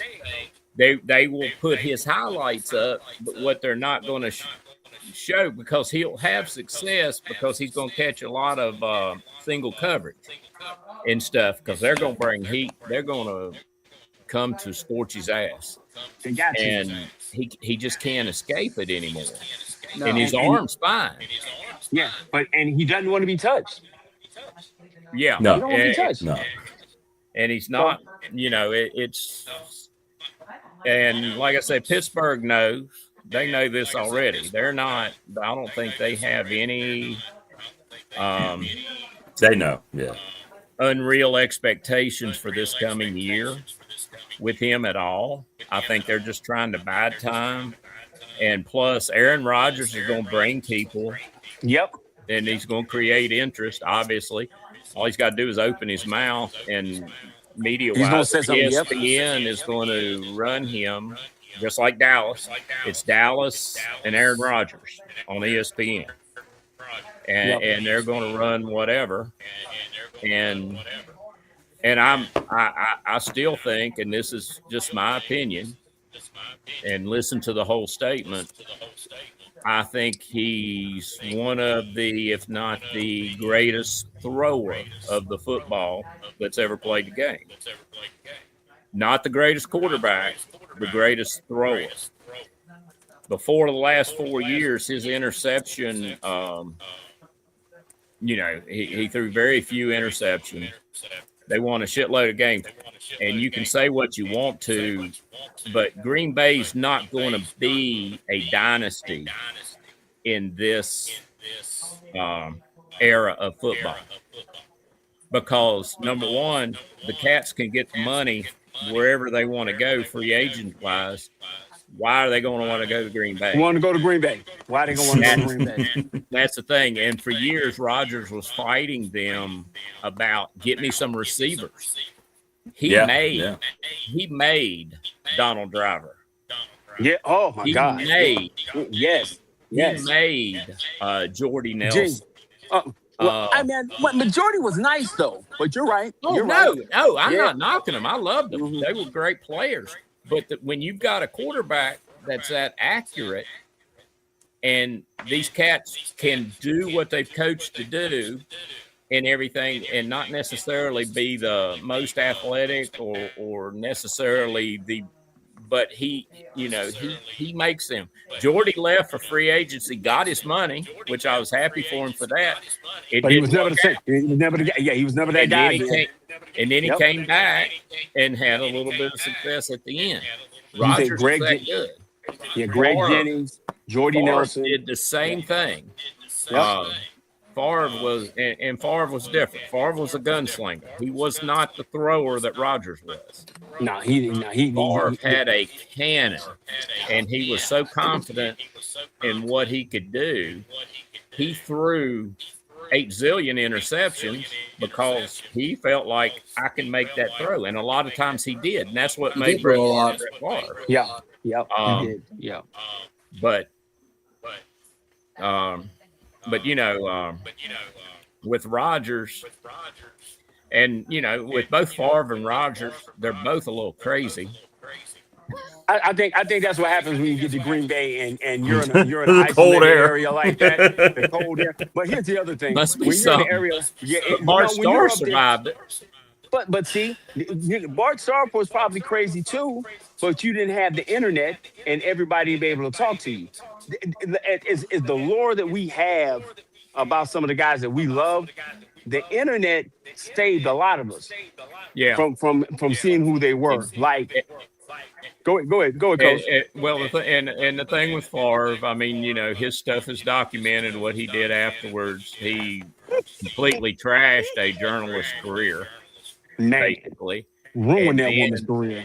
And then with Rodgers just thinks, he believes he's the smartest cat in the room, and he wants to show you that he's the smartest guy in the room. Yep, that's it. I'm shocked they didn't cut the interview off with him on Pat's show the other day. I'm shocked they didn't cut the interview off. McAfee wouldn't I let know. him. McAfee Yeah. runs. No, I mean, ESPN? like, Yeah. McAfee like runs the getting Pat's network ear, now. Say, Pat, we got to go to commercial and get him off the stage. McAfee right now is a Golden tier child. above Yeah, Stephen he's the A. golden child. Yeah, he's the golden child. Yep. Yeah, he owns the whole place. Yeah, it's crazy. It's Hey, crazy. hey. Yeah. I mean, I like Pat. I can deal Whatever with it for the works. most part. Whatever I works to can't. get people there. I'm Yeah, old he and I'm didn't. going deaf, and I can't understand him half the time because he talks so damn fast. And I mean, like I said, I can't hear half the time, so from too many concerts. But yeah. So with the new AD, Rick, do you like the new AD? Do you like Mr. White? Well, I don't know him. I think they made the wrong hire. Really? I know Well, why. I know why they did. You weren't gonna get him. You weren't getting him. So why you weren't getting him? I know who you wanted, but you weren't getting him. They could have had Matt Roan.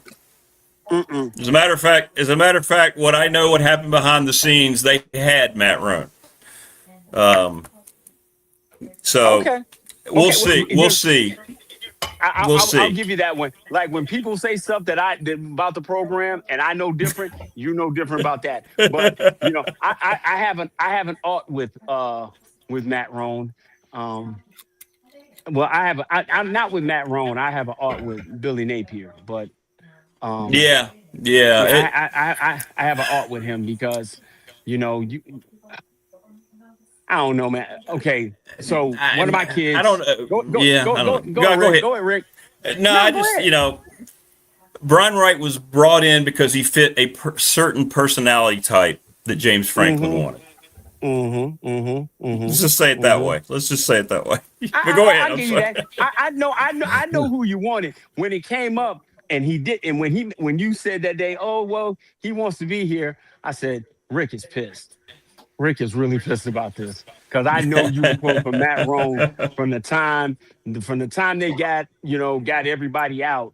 I knew that's who you were pulling for. So that's why I asked you how much you liked him. So when are we getting you and Coach Foster? I can't wait for that. Oh, he's already been on. Did you not see it? I didn't see it. Oh, I'm mad now. Oh. I'll go back. Oh, he was great. See what ends up happening why I've been coming in late is because in the morning, I go to Two Thursdays ago. Thursdays ago, maybe. I'll go back. Because the White jumped on at the end with him, so that was cool. That was cool. Oh man. Yeah. I heard I've got a good friend that's tied in with JMU pretty tight, and I know Rick knows the whole scoop.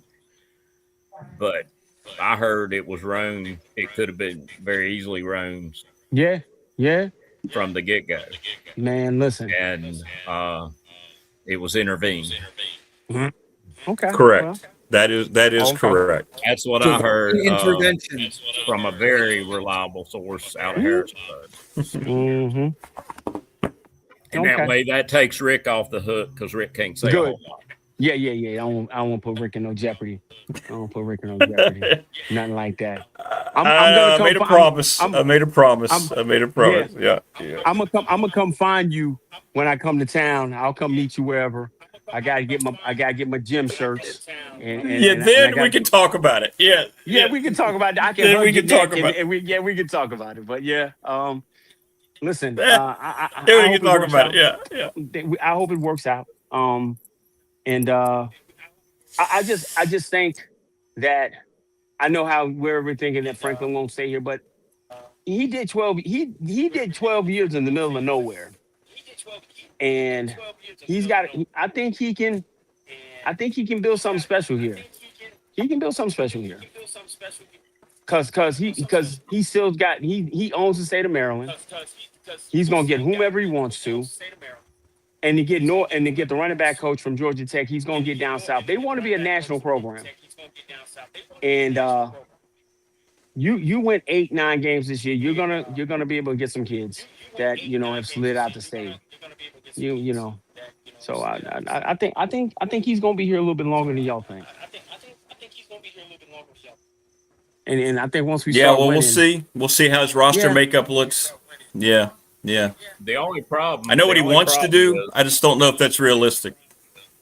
the only problem I see, and I when I've described myself, I'm not a fan really of anybody except for the Packers and the Cubs and Mm-hmm. Orioles. I pull for Tech because I grew up here, Mm-hmm. and I pull for UVA because they are in my state, And your and I states. pull for all the state schools. I, But I want them to be, yeah. but Go what ahead, I coach. see and have watched over the years is Tech fans as a whole Mm. tend to be, Say it, coach, it's let me us. word it right, impatient and It's uh, us. not very Us. forgiving. And the thing is, with a lot of them, and I love Frank Beamer. I call Frank Beamer a friend, but a lot of them need to let go. Mm. Um, Mm. and I don't mean that in a mean way. I don't mean that Mm-hmm. he's to be forgotten or anything else. But I just hear so much stuff about how it needs to be like it was, But it and can't be. it's not like it was. It's Can't 2026. be. Yeah. It's Yeah. 2026, Yeah. and that you know, Franklin, I think, has to get off on the right foot, and I think it's a double-edged sword because let's say he does all great things, which Mm-hmm. hallelujah, Right. that will make me happy because everybody around here is going to be happy about it and everything. Then it's what's in Franklin's mind. What's his long-term goal? All of a sudden, a Mississippi State or somebody calls. Hey, you took Tech in 2 years, 3 years, and turned them into a Oh, got him back to relevance. yeah, got him back to yeah, and you've done it at Vanderbilt. You played good football at Penn State. I know he got labeled because he couldn't win the big one. I think a lot of times, and y'all might disagree, but I think a lot of times that's overemphasized. Do you win Come on. football Come on, games? coach. Yes or no? I think it's overemphasized a lot of times, especially when you're competing and not everything. Not everybody has that 52 card deck, or like Ohio State, they have a 67 card deck, and stuff like that. And plus he came into Penn State at a Hey, hey, crucial hey, time. hey. Hey, listen. He saves that program. O'Brien is not going to save that program from that debacle. And so Very. But he did and provide the bridge. He did Yes, provide the bridge, yeah, though. He he did a did hell of a he did job those he, 2 he did years. He yeah really did. he He did. did. But I think and like you said, Rick, when you had the opportunity to be around him, that guy is impressive. He is impressive. Uh, yeah. to a man. I liked To a what he man, said he's about the impressive. team. Yep. I liked what he said about the team. I did. I did like what he Hmm. said about the team not Well, being there. I I mean, liked the just honesty. That was good. look at the excitement he has created Yes. in this. It's not the fact that he was hired. Hell, he went into an interview and he won people over, which they were going to hire him anyway. That would have been the pick to make. Yep. Yep. And he's come in and he's excited a fan base. He's got everybody cranked up. And of course, the problem with that is if you don't meet that, and that's what I'm talking about. It's not him, but I think it's more the fan. And if it doesn't go quite as they see it, it's But it, coach, it, it could be bad. but coach, let's be realistic. Let's realistic. Okay. Rick's already put his out, which I'm still mad that he did it early. He betrayed me and went and gave his prediction early. I had so many people asking. It was like always man, in Rick, Wisconsin. you got to hold out, Rick, because I should have. The next 2 weeks is your biggest time because you figure out. Oh, okay, I'll let you in on it. I'll let you in on it. My problem is what football games are won is with your strength and conditioning and your training staff. Can I get guys back? Can I get guys back from injury so they can play? And get them on the field. And get them back on the field. And the one thing that this training staff has not been able to do till this year is get guys back. I am so impressed with this staff, with the training staff, and with Losi. The thing I felt like, instead of bringing in one guy, you already had a good guy already on your staff with strength and conditioning. And so me and Dwight have had this conversation many a times. And you go ahead and make Jerry Ferguson your strength and conditioning guy out the gate. Fry went and got the best offensive line coach at that time in the land. And he's still a good offensive line coach because he's still putting guys in the league. But he didn't want to do the number one thing you have to be able to do to win. He didn't want to go recruit. He didn't want to get out on the road and go recruit. And that hurt this program more than anything else. So, Andy's on there and complaining about their access and things of that nature. Andy never once told us in the last couple of years that they were starting late, that they weren't on time. Yeah, they hit all that. They hit all that, didn't they? Everybody did. Yeah, they hit that. And so what ended up happening, it brought in a level of, because Coach, kids need, they gotta have discipline and direction. And a fear of, I'm not gonna play. I'm not gonna get to do this. And that's what Franklin has brought back. There's guys on this team right now, man, they fighting for their college football lives. And Franklin brought that. Franklin has said, hey, man, you know what I'm about. I'm about getting this to be in the sexy program that it was when I saw it. And so once camp is over, Rick, I'm going to tell you what my prediction is. What I think the season's going to be like. I'm not going to do it before until camp's over. I'm not a That's fair. skeptic. That's fair. I'm not a skeptic of Franklin or anything at all. In fact, the times that you'll hear me on this show, you won't hear me badmouth coaches. Nah, I've been on the other end of that too much. Yes, sir. You've done it too long. David, So I know what it's like. So you won't hear me badmouth coaches, but I also know, between ego, Franklin's rich. Okay. Yeah. He's rich. Now it becomes Just a little bit. about what can I do to put the crescendo? What can my crescendo be? Type of thing. And then, like I said, the other end of that sword is the Tech fan.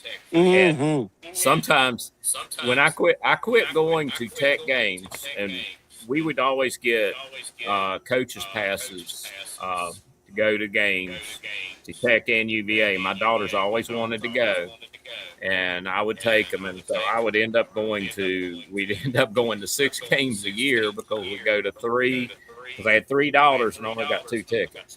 Okay. 3 Tech games, and we go to 3 UVA games.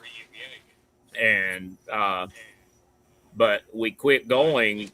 We would, sometimes, and again, I don't mean this mean, but sometimes the fans were so. It was brutal. God. They were. Hey, David, did you make us say earlier? And this was even Beamer. I heard Beamer trashed like he was Nobody. nobody. Yeah. Exactly. Yeah. And everything. And I'm like, wait a minute. And that's when I told the girls, I said, we need to figure out something else to do in the fall. Mm. Let's go to the football game. Because it just gets Say it, Coach. Did you say earlier not great. that Teal said Tech was going to be 7-5? No, that was Andy Bitter. Andy Bitter. Okay. Well, now go back to Coach, what you said about the fans, and looking at. I mean, listen, it's a really strong possibility Tech could be 5-0 after Pitt. That would mean they're going to only win 2 of their last 7 games. Well, I think the record changes if they go 5-0. Dennis, listen. 5-0 changes it all. Yeah, fans though. Yeah. We start out 5-0, and we end up 7-5. What do you think that fan base is going to be like? What happens if they go 6-0? Yep. Or something like that, and then all of a sudden hit a streak.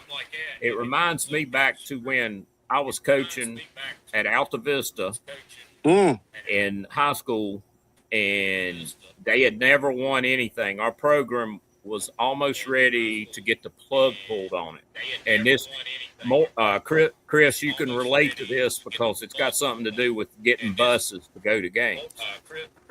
But we played Riverheads in the regional championship game. Alta Vista had never been that far ever in the history of the school. They were a perennial loser. 0-10s were nothing. And like I said, getting pulled. So we win the Dogwood District. We go 9-1. We go through the playoff. We go to Riverheads. Riverheads is, for those of you that don't know, Riverheads is one of the badass single A programs in the state of Virginia. Gotcha. Was at that point in time, running at double wing. We go up there. Our fans get 3 full buses. And of course, all the buses, everybody brings liquor. Oh, yeah. So our fans come up, and the thing about Riverheads, the stands are on the visitor side. They're right on top of the sideline. You've got a fence and you've got a track, but the stands are right there. We thought we had the best defense in the state, and they're running this double wing crap, and they're getting 2 yards. Then all of a sudden they're getting 3 yards, and we're because we're in a big play league. We're in a spread league, 70-yard play, 80-yard play, this and that. Well, the next thing we know, we had kicked off to them. There's 2 minutes left in the quarter, and we hadn't had the ball yet. And in the end, we won the game, won the first regional championship ever in the history of Alta Vista High School. And we're sitting there, and our fans during the game are just ungodly. These cats that come off the bus were pouring it on us because they were so sauced up and everything. And we gave up 300 yards rushing on that offense, and those fans acted like, y'all were terrible. Harvard, terrible. Princeton, back in 1898, and they had started freaking football, and it was unreal. And they had never been where we had taken them before. And when I think about that, when you were talking about buses, I was sitting there thinking, I wonder if they'll be drinking on the damn bus. No, they'll probably be drinking in the parking lot. But I put it to you like this, Coach. You turn around, Rick mapped it out great. And even though I was mad at him, he mapped it out great. Your biggest thing is that you got a chance to go 7-0. I think this year, and I've said this, the 5 biggest games, and I've said this to us before, is Maryland. It's Maryland, it's Clemson, it's SMU, it's Miami, and for the betterment for the state is Virginia. And if you can go 3-2, 4-1, that's a great season.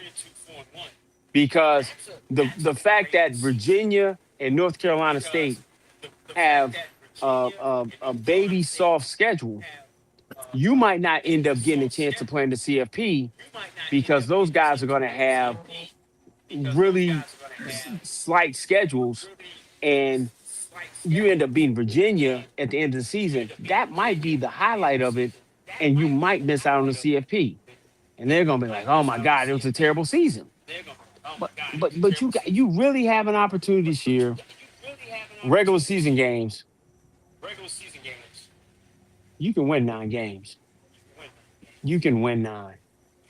Yeah, and I we're- mean, and this fan base will look at it like it was a losing season because you don't get the TFP.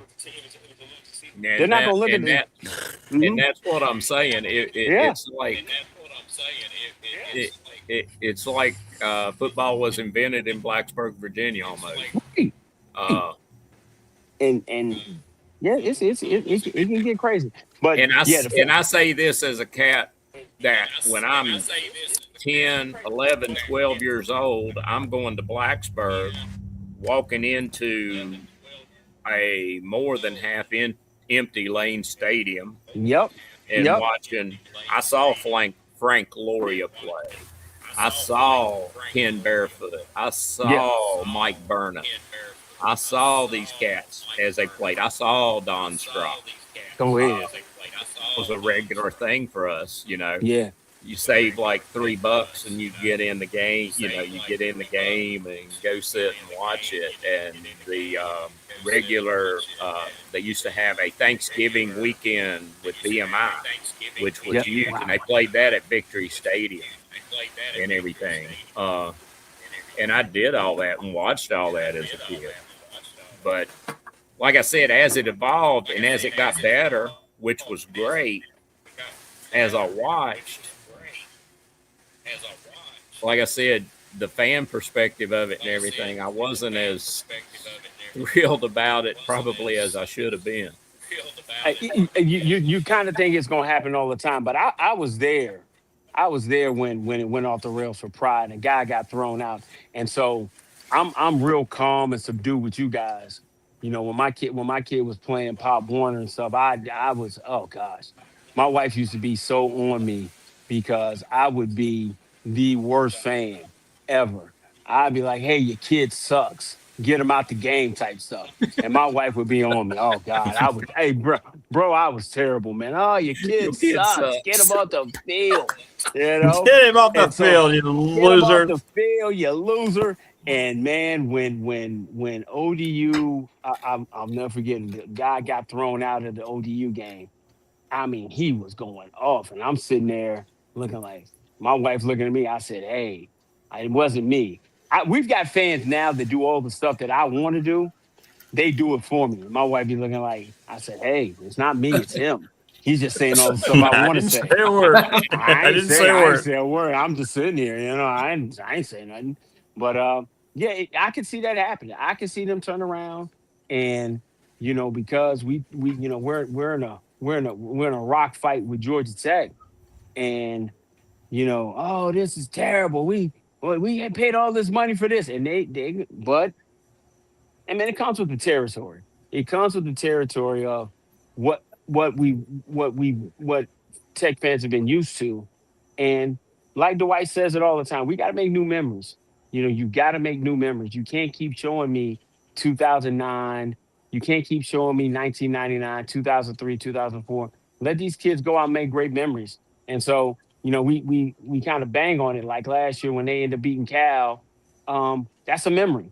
You know, that is a great memory. You And beating a team in your building like that. and And that and that's good as long as you win. oh, it's always good as long as you win. And Because if hey, you winning. lose and Oh my God. you start Yep. to get rid of some of the traditional stuff, quote unquote traditional, back when Frank was there, Frank was there. Yeah. then you're going to have problems. I mean, so And yeah, again, I love he's a friend, and yeah. It you is know, what it is, Coach. Oh yeah, It is what it is. It is what it You is. know, I think what you were just talking about, Chris, about making new memories, you know, and you know, it's not, 2009 or whatever. I think Miami's starting to take that step because every year, oh, Miami's back, Miami's back, Miami's back, and then they lose 4 out of the next 5 games. Yeah, Did Miami yeah. finally turn that page? And you know, are they at the point now where they should be expecting the excellence they on a year in year out basis now? I think Cristobal. I think Cristobal has gotten so. I think Cristobal's got pressure on them. They just signed game extension and things of that nature. But until Cristobal gets to the point, like it hasn't been said out loud a lot. Him losing to Indiana last year is a mar on him. You know, he had probably the best team they've had in a long, long time lose a home game in front of the world. The thing about the arrogance of the Miami fan, I loved it. I loved it. You know, when they come on, you know, when I go into different, Twitter spaces and stuff and they talk trash, I always say, hey man, they Rick James Joe. You know, they said bump your couch, clean up that red and white confetti in that goddamn stadium. And they can't say nothing because older they guys, yeah. older guys hated that cockiness. Yeah. But the game changed. And as I, in back to my experiences, as I went from Southwest Virginia more to Eastern Virginia and dealing with the players and athletes there, that arrogance is a major part of the game. And it was stuff in Southwest Virginia that we were like, oh, that's taboo, that's not class, this and that. And then you go over and it was more of a, hey, you whip his ass, tell him. Yeah, yeah. And I mean, we didn't tell them that. They were going to do it anyway. Absolutely. I was part of 3 state championship teams, and my kids could talk, and they would talk. And but at the end of the game, they were hugging every player on the other side. And but it's a part of the game, and that's part of it that's changed. That I think a lot of people older guys like myself had problems with over time. But you've got to have, if you don't have that arrogance, if you don't have that competitive drive, on that level, it's going to come back and haunt you. No doubt. Well, I'm excited about it. I'm excited about it. Rick, you got this big. How many subs you got on this big dog pop thing, man? How many subs you got? We're over 1,000 over on the channel. We're getting there. I wanted to be at 1,000 before the first year. I got in just under the bell. We're about 1050. We're getting close to 1050, so we'll take it. Hey, man, you'll take it. That's awesome. That's awesome. Catching up to me. There you go, baby. We're getting there. Hey, We're getting there. I cheated. I put some copywritten stuff up that got like thousands and thousands of hits, and then all of a sudden I dropped it when I realized, I'm not supposed to. Put this stuff you're supposed to put that up. Yeah, they're gonna hit you. They're gonna hit you. Get you, man. Hey, so are the Chiefs back this year? Depends on if Mahomes is back. Depends on if Mahomes is back.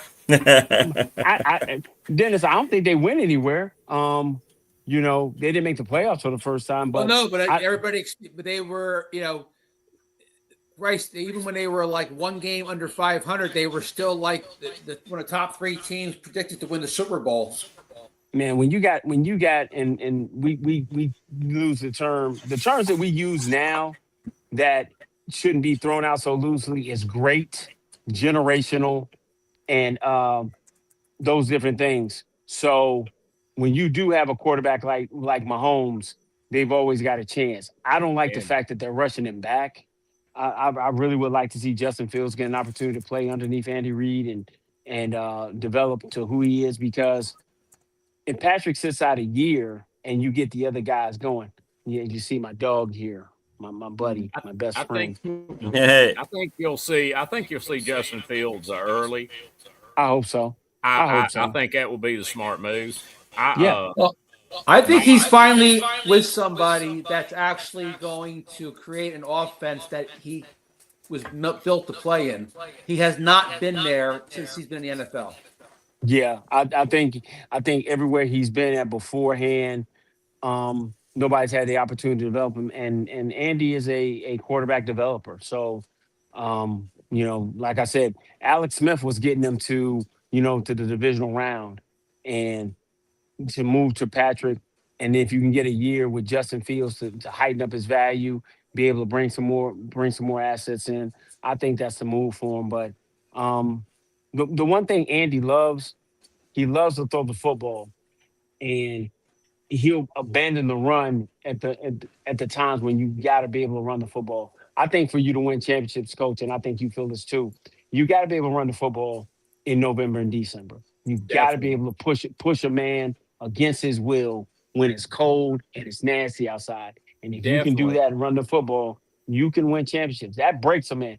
4 yards on first down is a demoralizing thing late in the season when it's cold and it's nasty outside. And I think if Andy gets to that point, I think they got a chance to win. Patrick's not going to be able to. Go ahead. I think they signed Kenneth Walker. Yeah. You signed Kenneth Walker. Kenneth Walker is a guy who's I call him a track runner. And what I mean is that he's going to put his foot in the ground and he's going to go forward. He's not going to give you a lot of wiggle like Bijan will or Gibbs will. You got to have that guy who's a pounder. And that's what wins championships, man. You got to have a running back that can be effective and be explosive and get mismatches. That's the reason why the Rams won, and that's why Belichick said that year, I don't care about the wide receivers on the outside. Let me stop Marshall Faulk. If I can stop Marshall Faulk, I can stop them. So that's going to be the biggest thing. And so I think that's probably going to be Denver's Achilles heel. They got a really good defense, but they don't have that patented runner that you're afraid of.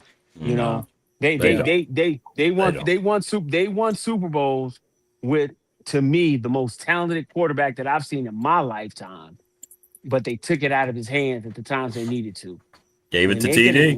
When they could give it to TD outside of his migraines and when he couldn't see, they had a chance to go win. I agree with you. I agree.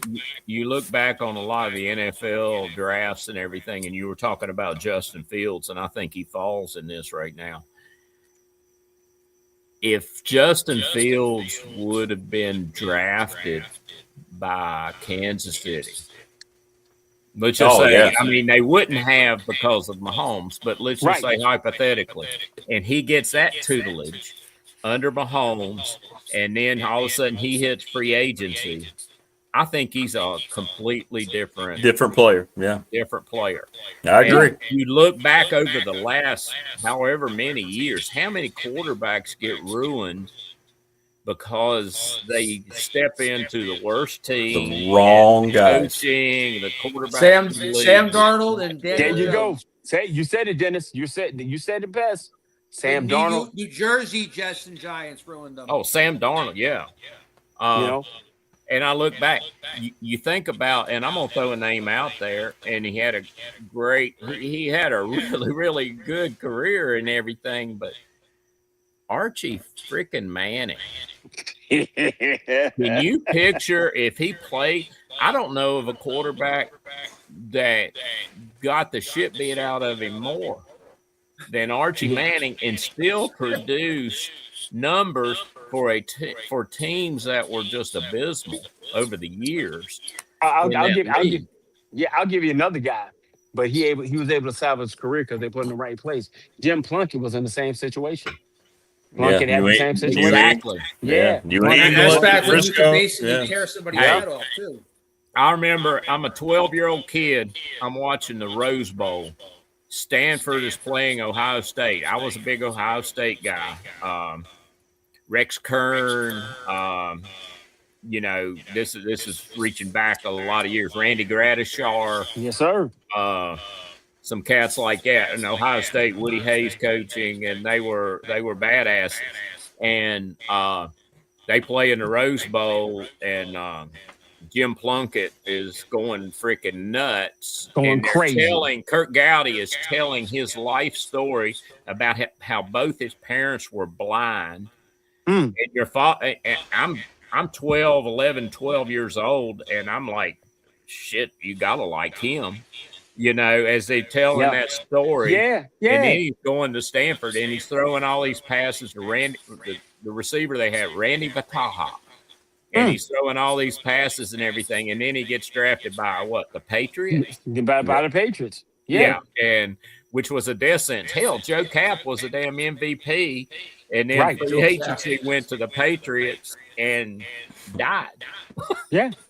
There are so many quarterbacks that go to because they're the highly touted guys. I mean, you turn around, you take Baker Mayfield. Baker Mayfield ends up going to Cleveland, and they don't put anything around him. He Right. the game is so much. It's just taken to another level, and because you're not dealing with guys who are not going to play, you're getting the best of the best at the next level, and so you need time to sit and develop. Even though we were just talking about Rodgers always had an incredible arm, but he needed that 3 to 4 years to sit behind Favre to get Exactly. to the point that he could be the guy that he is. So that's the biggest issue. We like we said, we got guys that are going to come out. I think Arch will come out this year, but Arch still needs another couple of years to sit behind somebody before he's going to be great. We talked about Bo Nix earlier, and I was a huge. I only give my buddy Dan Plus. He's Tales of the Terror Dome. I only give him crap behind Bo Nix because I'm just giving him crap. I love Bo Nix. I think Bo Nix is one of those guys. So I hope you so. get I him hope back. so. Oh no. But He's only 2 years removed from AARP. yeah, yeah, but but medical science lets you play till you're 36, 37 years old. So I think Bo Nix is gonna be fine. Yeah, I'm not dogging. I just threw out the Yeah. dig at Rick. I Yeah, hope so. I hope he's think right. I think a court. This is my thing. So we're talking about this. I'll bring it back to Gronk. Gronk will have, God willing, 13 to 14 games this year, and if he comes back, when he comes back, not if, but when he comes back in 27, he'll have Mackey level tight end. The offensive line will have their third year underneath Coach Matt Moore, and then that defense will be younger and they'll be better. Even though you're going to lose Kamari Copeland, they're going to. If y'all look at the rankings and the recruiting, they brought in four guys in from high school, and the guys are going to be there. So 27 will be that year we probably will take that real jump. But the problem that we'll run into, which will make it great for Tech fans, is you're going to have to go through Miami to win this thing. You're gonna have to go through Miami to win the ACC. I think if you get a chance to win, get playing the ACC, if you can get to Charlotte, which I always book my tickets to Charlotte, selfishly because I'm from Charlotte, so I want to go home.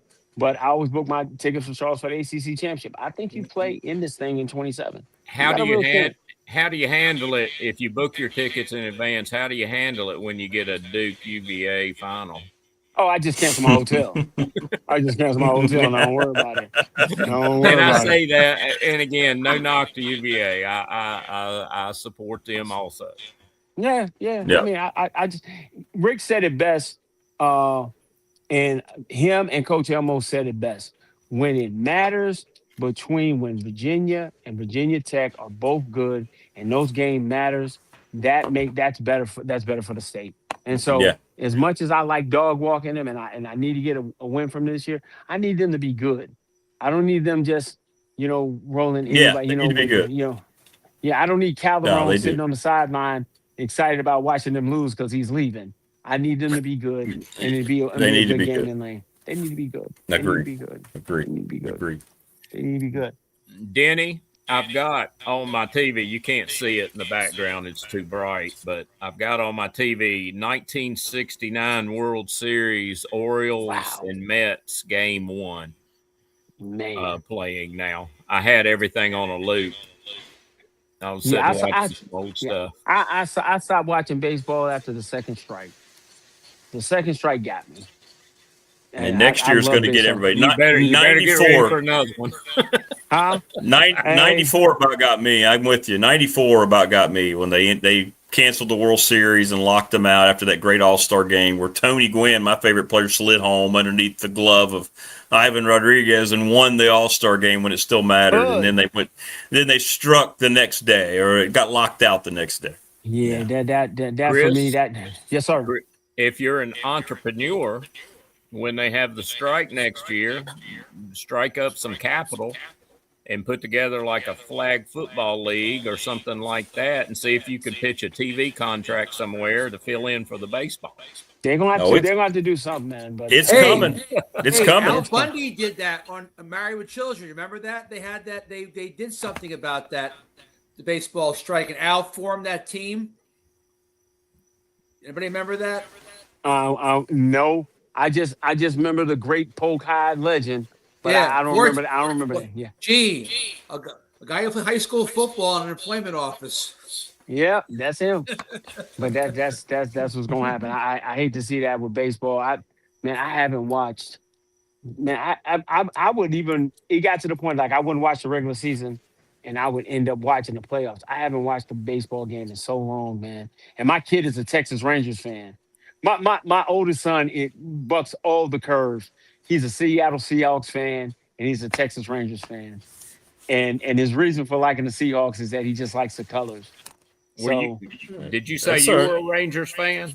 No, my son is a Rangers fan. I was honestly, I was a Houston Astros fan. I got to go watch the Astros in the Astrodome when I was a kid. Okay. I was an Astros fan. I was an Enos Cabell, J.R. Richards. You know, I was an Astros fan. But I'll tell you my Texas Rangers story here. In the mid '90s, I don't remember the exact year.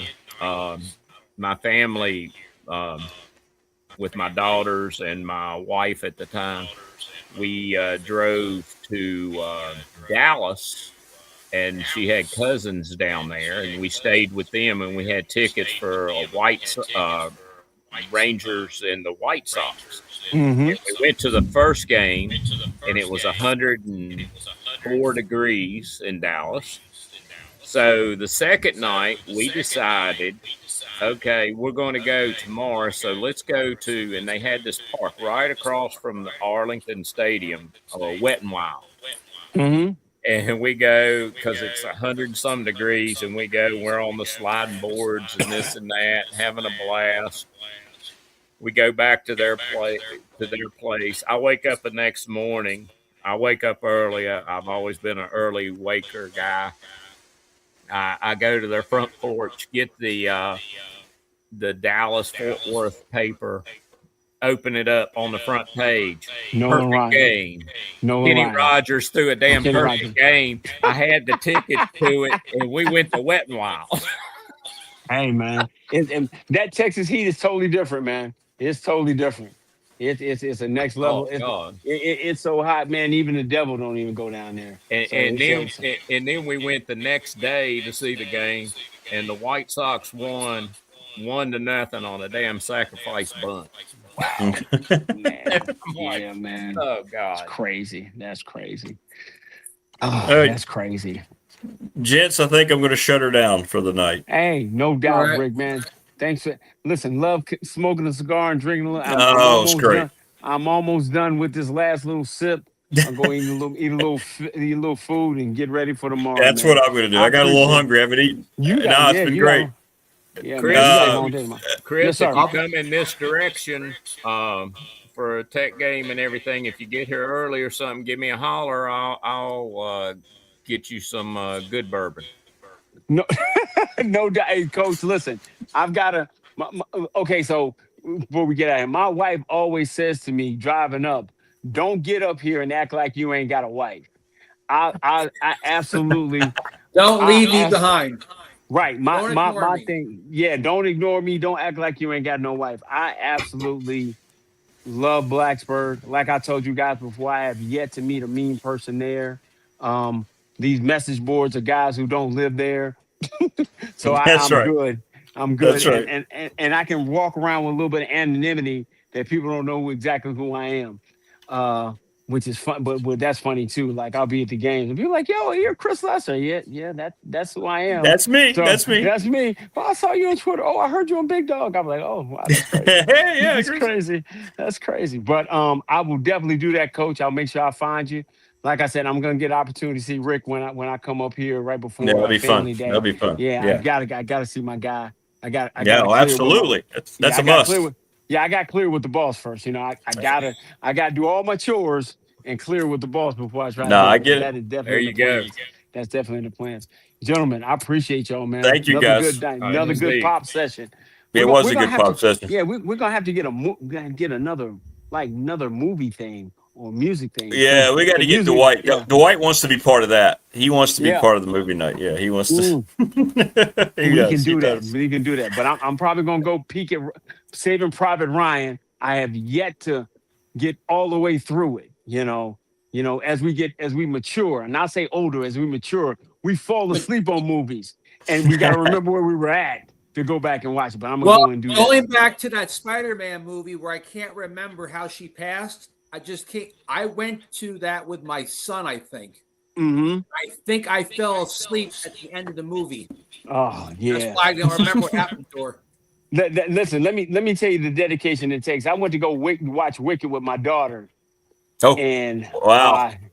That's a hey, man listen, right there. that Yeah. hey. I went and watched Wicked. She's been trying to get me to watch Hamilton for like 5 years, and I won't do it because I'm like, I'm not doing Hamilton. She's like, you have to. So I have to. I'm gonna have to one day sit down and watch Hamilton. But I'm And do definitely Hamilton. gonna do that. I've been with mine. I've been with mine to Wicked on Broadway. I mean, listen. It was good. I mean, it was great. I'm so twisted now. I look at the backside of it. I'm looking at this is the deadbeat dad. He doesn't take care of his daughter, and now his daughter's an outcast. And my daughter's like, that's not what it's about. Yes, that's what it's about. That's what Yeah, happens. She's right. like, Right. that's how I feel. Right. So it's crazy, man. We deal with different things. Listen, All Rick, right. thank you for the All time, right. buddy. Thank you, guys. Appreciate you guys so much. Tell- Hey, hey, tell- overreaction night, by the way. The best two quarterbacks in the history of the game are from the ACC tonight. Carson Beck and Haynes King look great tonight. So I'm gonna go watch the game. Hey, Eagles Carson and watch Beck it. is working on a reduced salary from last year. though. He's definitely a reduced salary. Yeah, Yeah. he's definitely on a reduced salary. He best definitely is. quarterbacks ever. Yeah. All right, guys. Thank you so much, man. Y'all We be appreciate good, it. man. See you, Till Rick. next time. Salute, fellas. See you in the morning. See you in the morning, man. See you in the morning. All right, everybody. Great stuff. Thanks, everybody who stopped by. Thanks to Coach Mabry, DVP, and, of course, Chris Lester. Morris, sorry about your internet, man. Thanks, everybody in chat. We'll see you tomorrow. Finally, Friday edition. Coach Elmo, Mike Ashley, Open Mike, and Jen. We'll see you then.